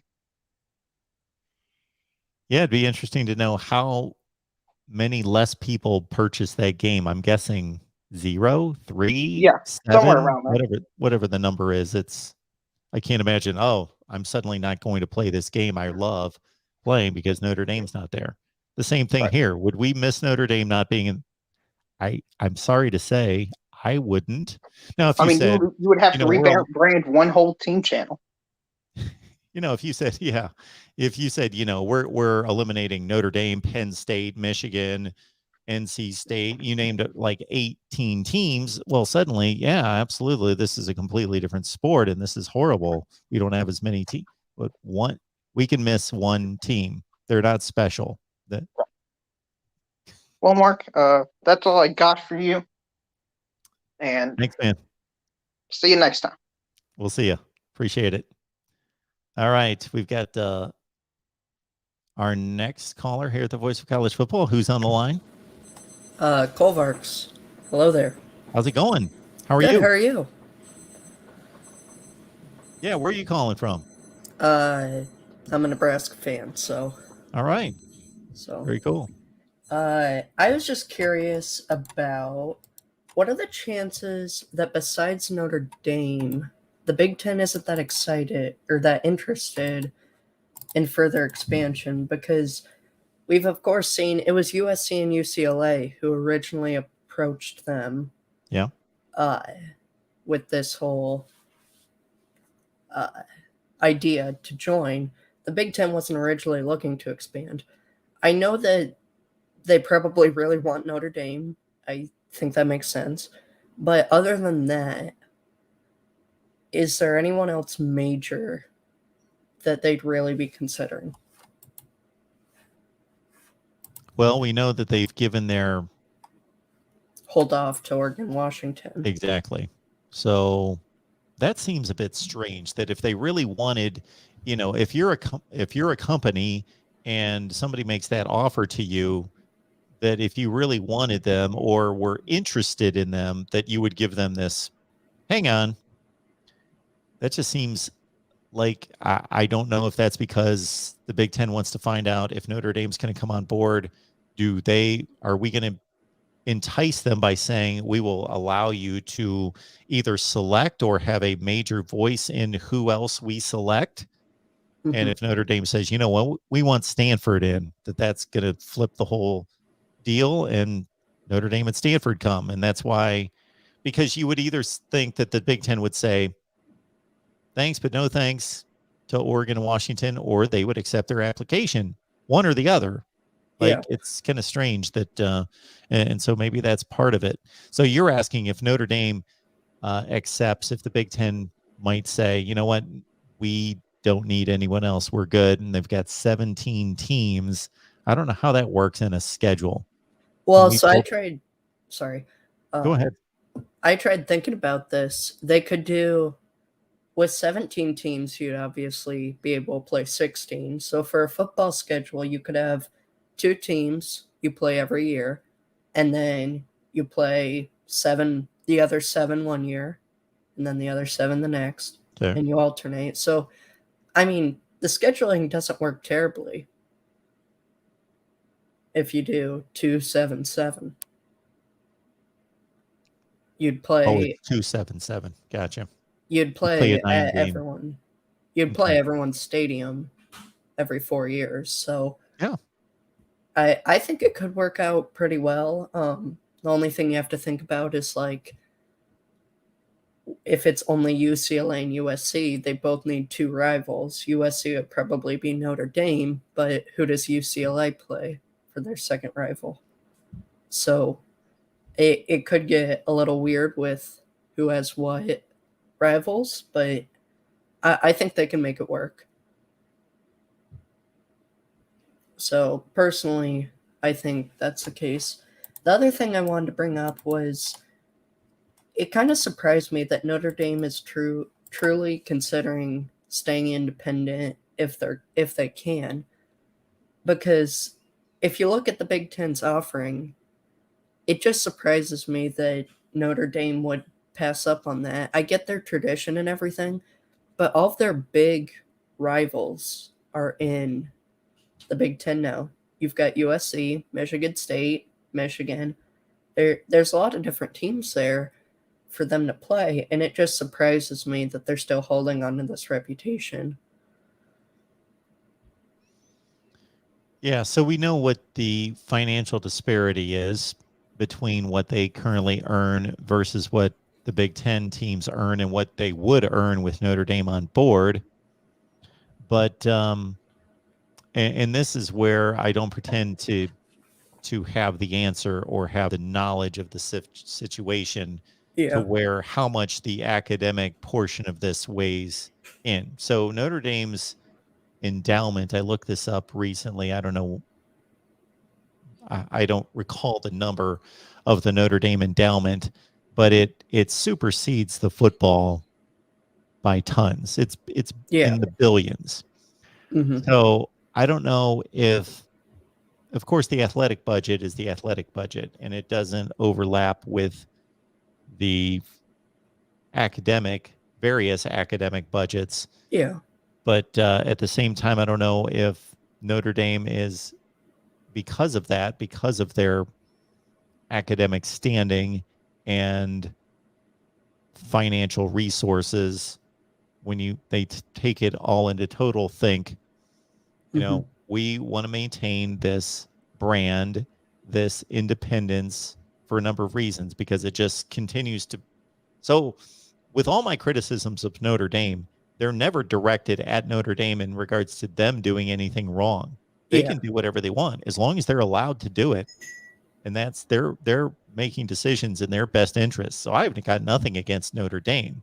I've got an issue with the response to them remaining independent. So I looked up some numbers the other day that said that their football profit was $72 million in 2018. So as long as they're comfortable with how much money they're making and netting on the athletic side, that even if maybe the difference between making 80 million for their athletic budget versus making 110 million True. isn't worth to them joining a conference and having to abide by a bunch of guidelines and rules and having to go along with it. See, you lose a lot of autonomy joining a conference because if there's an issue that comes up and you get voted down, 9-8 in a 17-team conference, then you've got to go along with whatever the decision was. Yeah, and I get that. It's just, I mean, Stanford also has a large endowment, so, and I'm sure they still want to be in a conference. Of course, they don't have the same tradition at all, but I think the same thing could be said for them, that they could also survive, possibly. I mean, of course, yeah, but it's interesting, though. I personally, as someone who loves the Big Ten, I think that I'd like to see Notre Dame join. I'd prefer to see them join than USC and UCLA personally, just because it's a more local team that's easier to travel to watch my team. But that's just my opinion. All right. Yeah, but that's all I got. So thank you for letting me on. Appreciate you calling. Yep. Have a good day. Thanks for that. Have a good night.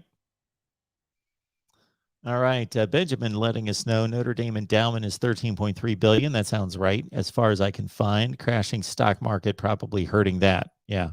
I just got, it's one of the few mailings I get, and I'm pretty much down to everything's electronic, but there's a few mailings that come in, and I got one of my IRA accounts mailed to me. This thing's been humming along at like 11 to 13% for 20 years without fail. It's like clockwork, 11 to 13%. This year it's down almost 20%, 19.8%. All right. I got the keys, Keith Moore. You got to at least grab half or more of the current ACC membership, SEC, and Big Ten to dissolve the conference and to bypass the grant of rights. So the last portion of that seems to be what makes sense, that to the point I made earlier, based on my understanding, that the ACC schools can make a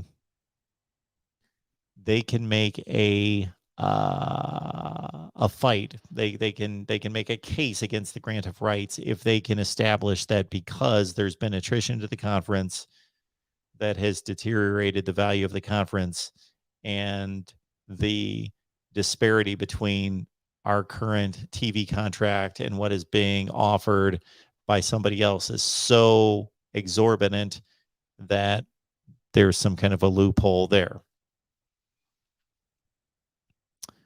All right. Stickman83, I guess, wants to call in. So here you go, Stickman. We're going to stay on for a little while longer. And of course, you're invited. And I understand for a lot of people, you don't have a call-in number anymore. We leave the link in the live chat, and it just has worked out so much better for so many reasons. So I guess we'll just stay with that. But I understand it's sometimes difficult to know how to call in, but there's a link to every show. We leave it in these live chat. I probably dropped it in there about 5 times. So if anybody wants to join, I just dropped the link in the live chat.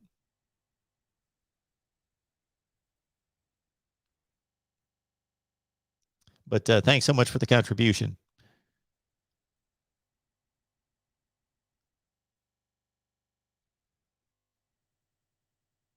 Okay, that seems to be substantiated by a lot of people. Notre Dame's $20.3 billion endowment.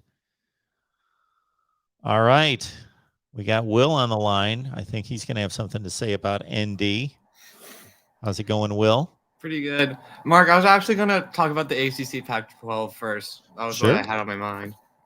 If I was at ACC, I might actually take it. Like, I know it seems like there's nothing in it for them, but if I were them, like, you know how bad the TV contract is, isn't it? Don't you? Sure. Like, we all know how bad it is.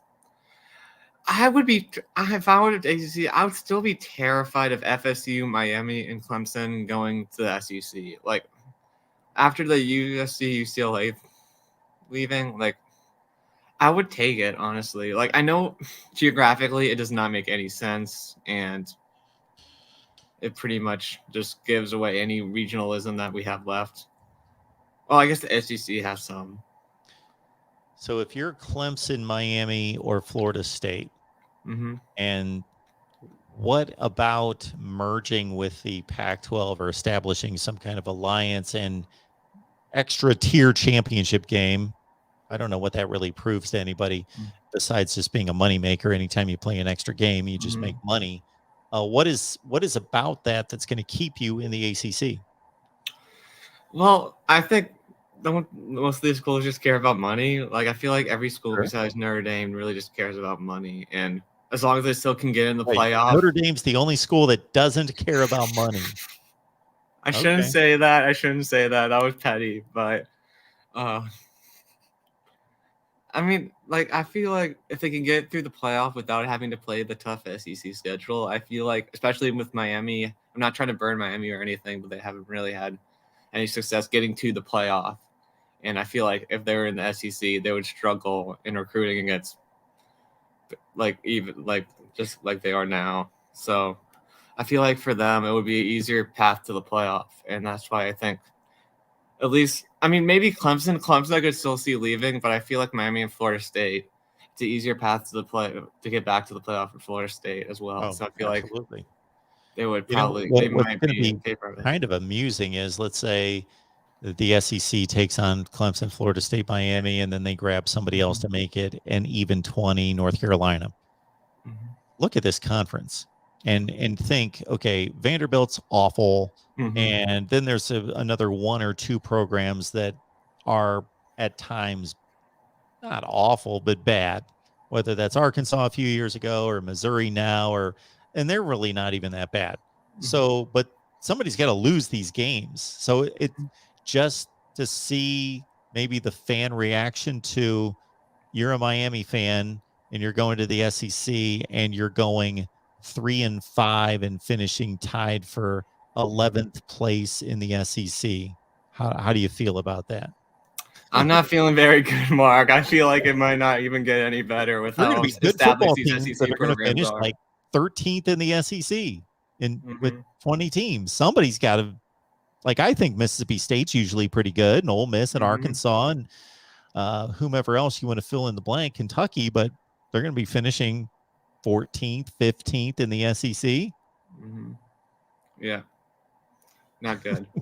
And for the whole Notre Dame Big Ten thing again, I know it's important for you, Mark, to get the views, but I really don't think it's going to happen. I really think the only reason that they are talking about it right now is because Marcus Freeman played in the Big Ten, and I feel like he has a connection to the Big Ten that not many Notre Dame fans do. Obviously, a lot of fans are still bitter over the anti-Catholicism, which, I mean, even I'm very Catholic, but I don't really care about that. But I just really don't think right now Notre Dame has the incentive to leave, it being an independent. I just maybe a couple of years ago I had maybe a little bit more, but the real MVP, oh my gosh. I just want to respond to him every time he says something.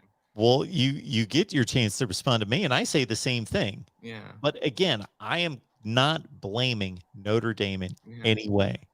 I'm just saying I have an issue with whatever the number lands on. Right now it's 64 teams in the Power 5, 66, whatever the number is. All those teams are under a certain structure, and we see these playoff proposals that involve, well, the conference champions are going to get this, and the conference championships are going to get that, and they're going to get the buys to and I'm thinking, okay, everybody's playing under these rules, and then Notre Dame, regardless of whether they go 4-8 or 12-0 or whatever they do, they're going to be sitting at home on conference championship Saturday, and then the committee's going to determine, okay, Notre Dame went 11-1 and they beat A, B, and C. They're good enough. They're in. Or Notre Dame went 11-1, but they lost to Cincinnati. They're out. But they didn't play in a conference championship game. Notre Dame has one more just to finish my point, Will. Yeah, and I've said this a zillion times. I don't blame Notre Dame for this. Yeah. But if I'm the other conferences, I say, you know what? We're not scheduling you.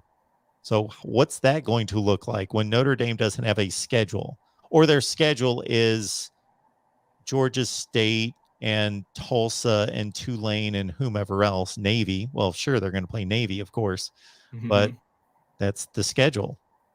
But I feel like Notre Dame's such a big brand, as when it does get to the point where there's super conferences, like these conferences will just it's like an auction, like 5 million here, 10 million here. Like Notre Dame's going to get a ton of money from whatever conference does want them to join them. So like, I feel like Notre Dame's at a win-win. Like Notre Dame's going to get money, which it doesn't need, but it'll get money if it has to join a conference, and it'll be able to stay independent if it's like it is now. And like, there's no way the committee will leave an 11-1 Notre Dame team that had a close loss to Ohio State and Clemson and beat the other. Like, of course, I understand.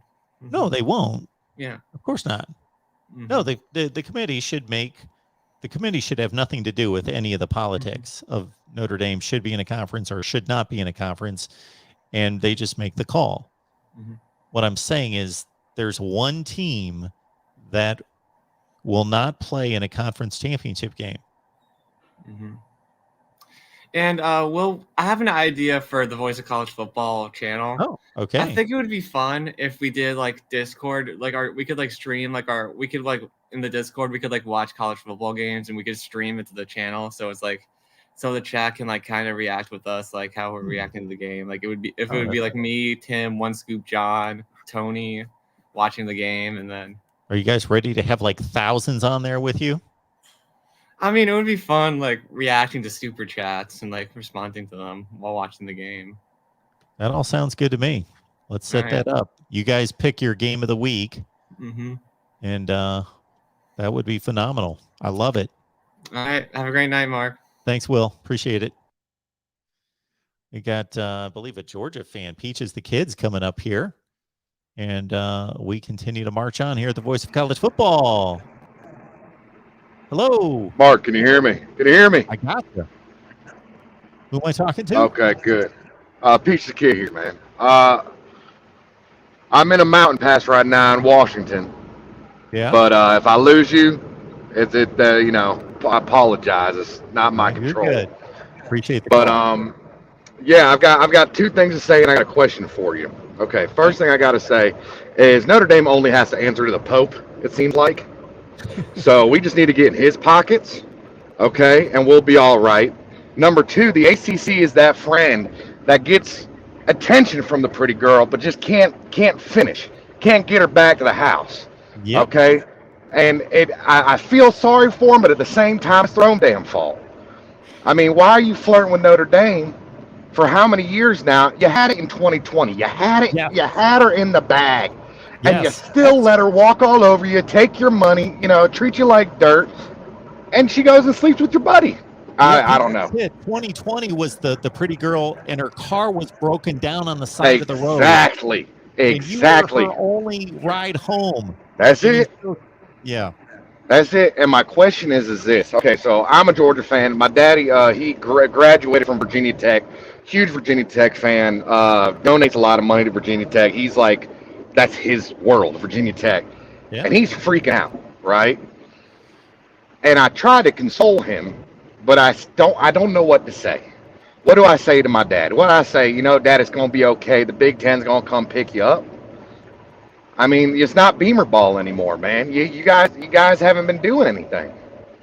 So they have a great atmosphere. They great atmosphere. Enter Sandman. Everyone starts jumping. 60-some thousand person stadium. Blacksburg. I mean, great town. I just don't know what to tell them. Well, what do you tell them? All right. Make them feel better. This is what I'm going to tell him. And this is actually the truth as I see it. Nobody knows what the truth is or what's going to happen, but I see it this way. That either things are going to settle down into some kind of something that they are right now. The Big Ten's going to get Notre Dame and they're going to be satisfied and be like, we're good. And the SEC might look at that and say, they're no better than we are. We're good. And there's no Oklahoma, Texas, Notre Dame out there to grab. So it's going to settle down. most likely that's not going to happen. We're going to continue to see attrition. So the thing about a Virginia Tech is, I think I can see a situation where it continues to play out. The SEC makes a move, the Big Ten counters. The SEC makes a move, the Big Ten counters. And the only thing that's going to stop that are two things. One, that one of them surveys the field and says, you know what? There's nobody left that we can grab except for the teams in the Big Ten, and they're not coming with us.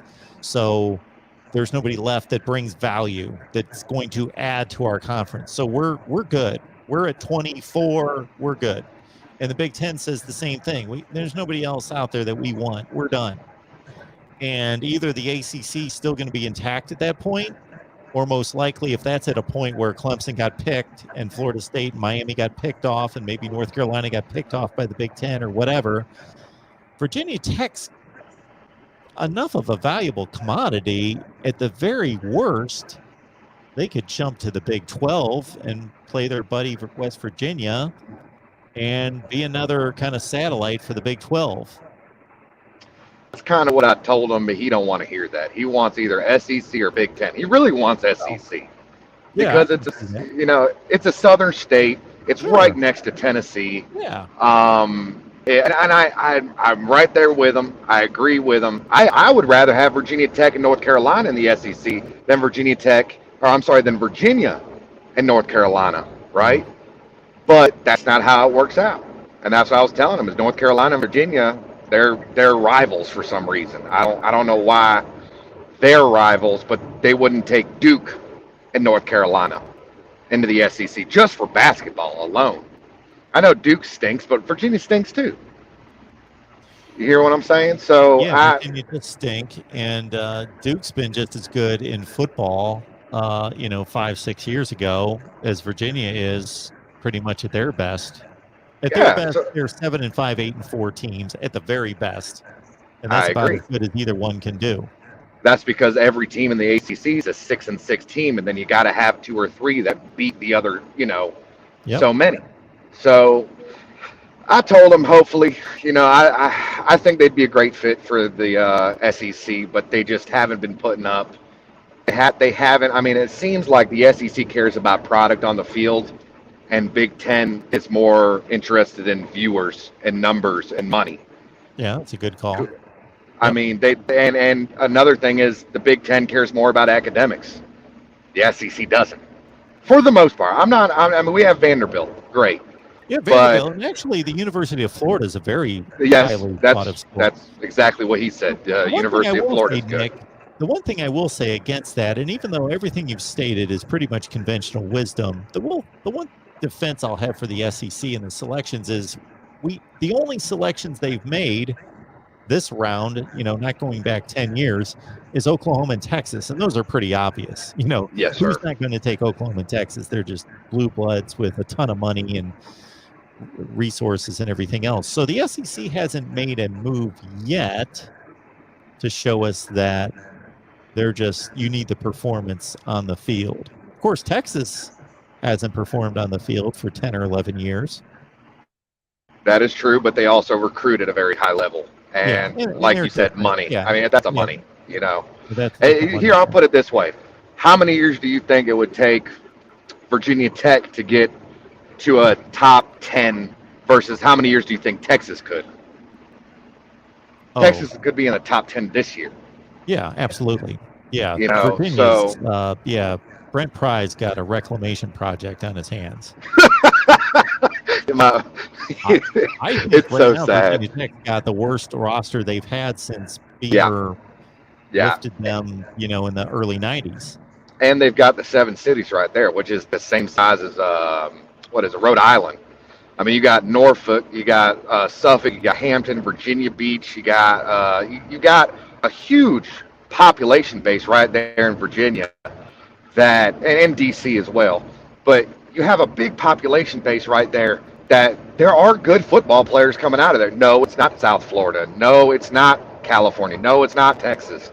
But they have good players, and other teams like Penn State are just coming down there and picking them. I mean, it's recruiting. And I told him that, and Well, he's not happy about it. So they might get the same benefit Virginia Tech if they could ever make their way to the SEC, get the same kickback that Texas A&M got of I suddenly agree. having an SEC patch on their sleeve, and they're starting to get the recruits in Virginia and the DMV. And that's why I don't think they're going to go for Miami. Now, I could be totally wrong about this, but the second you give Mario Cristobal an SEC patch on his jersey, oh, Alabama, Georgia, Clemson, they're not going to be happy about that because, one, he can already recruit, and he has the hotbed of recruiting. I mean, how many players? You go look at Alabama and see how many Southern Florida kids are on their roster. Sure.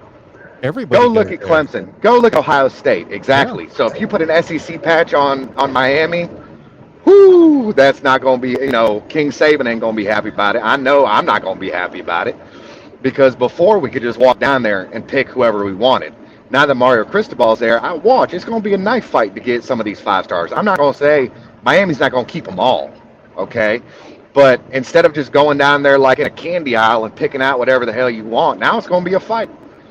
Now you got an elite recruiter with a good, winning seasons under his belt at a big program like Oregon, and he coached under Nick Saban. I mean, he's got the goods. He's proved himself in the Power Five, and not the best conference, but at a great school, a great football program. And now he's in Miami. That is not a bad football program. So I'll tell you what, man, it's going to be interesting to see how this plays out. And I do feel sorry for the guys like the Virginia Tech fans. Like the Colorado fan. I understand he's upset, and I would be too if I was a Colorado fan. But at the end of the day, it's really about education, product on the field, and fan base. And I hate to say this, but listen, man, you go to a Colorado game, they're giving them out. Hey, come watch our game. Come watch our team. Try to go find an Alabama. If it's Texas A&M and Alabama, I was living in Texas at the time. You couldn't get the tickets. Sure. They were expensive tickets. The Colorado, that's just something to do on a Saturday. And I hate to say that.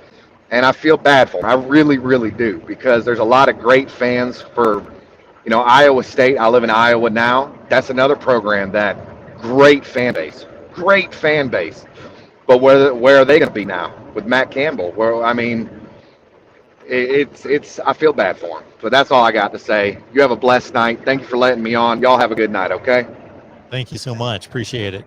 Yes, sir. All right. First time we've heard from Georgia fan, Peaches the Kid.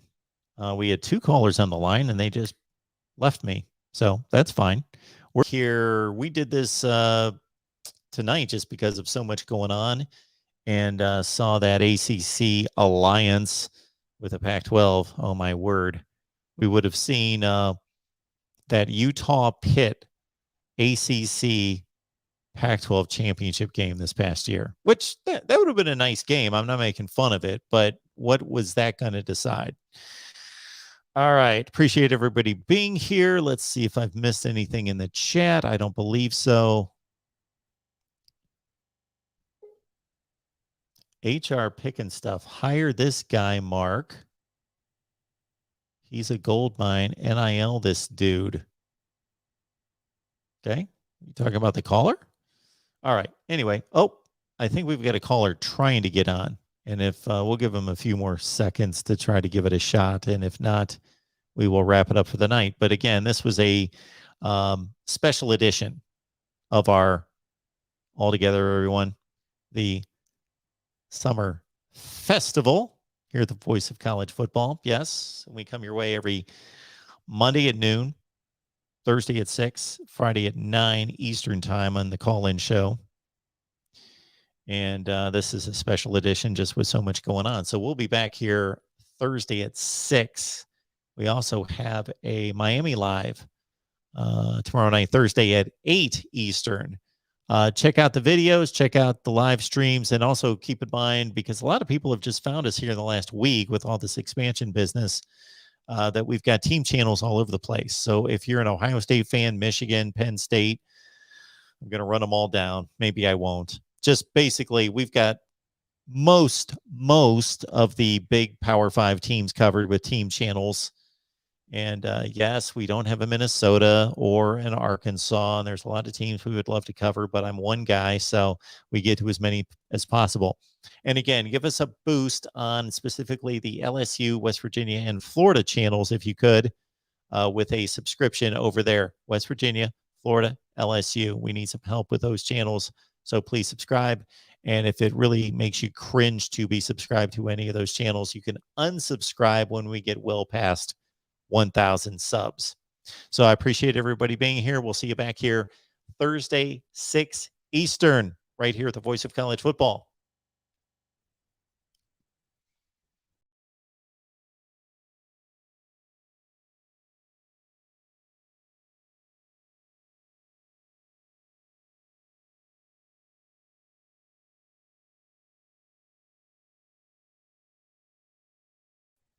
I have to honor the super chat, of course. Sergeant Pickles 13, thank you so much for that. I appreciate it. Appreciate the live stream. Hopefully my Washington Huskies can end up in a better situation, but I'm genuinely worried right now. You've applied to the Big Ten. I don't know what to tell you about that. Like I told a caller earlier, I got to think that if the Big Ten, that there would be only one reason that they would hold off on Washington and Oregon, and that would be that there is some kind of condition possibly with Notre Dame, that they're giving Notre Dame a preference to bring somebody else on. Otherwise, why would you make a future business partner feel inferior by saying, you know what, hang on, we're talking to Notre Dame. Hang on, if you're going to eventually accept them. Or if you know you're not going to accept them, why wouldn't you say, thanks, but no thanks, we're done? I got to think that the holding off of Oregon and Washington has something to do with Notre Dame and what Notre Dame may possibly want, which may be Stanford. Because Notre Dame obviously wants to be affiliated with the Big Ten if the academic standard is extremely high, which it would be with Stanford.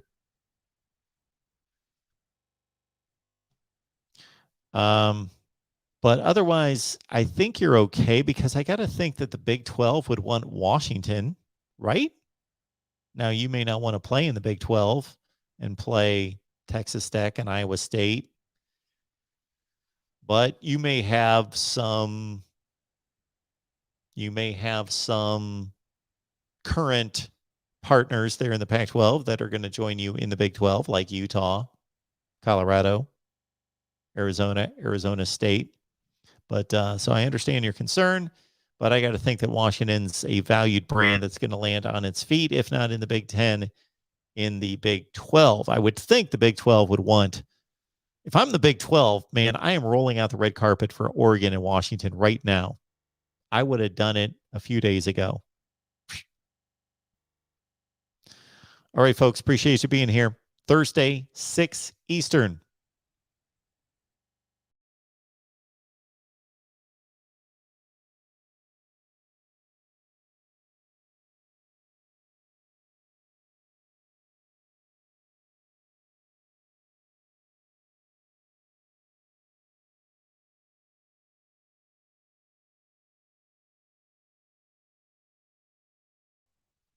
Here I am. I missed another one. Drill MVP, thank you. I did miss this one. I got the keys, Keith Moore.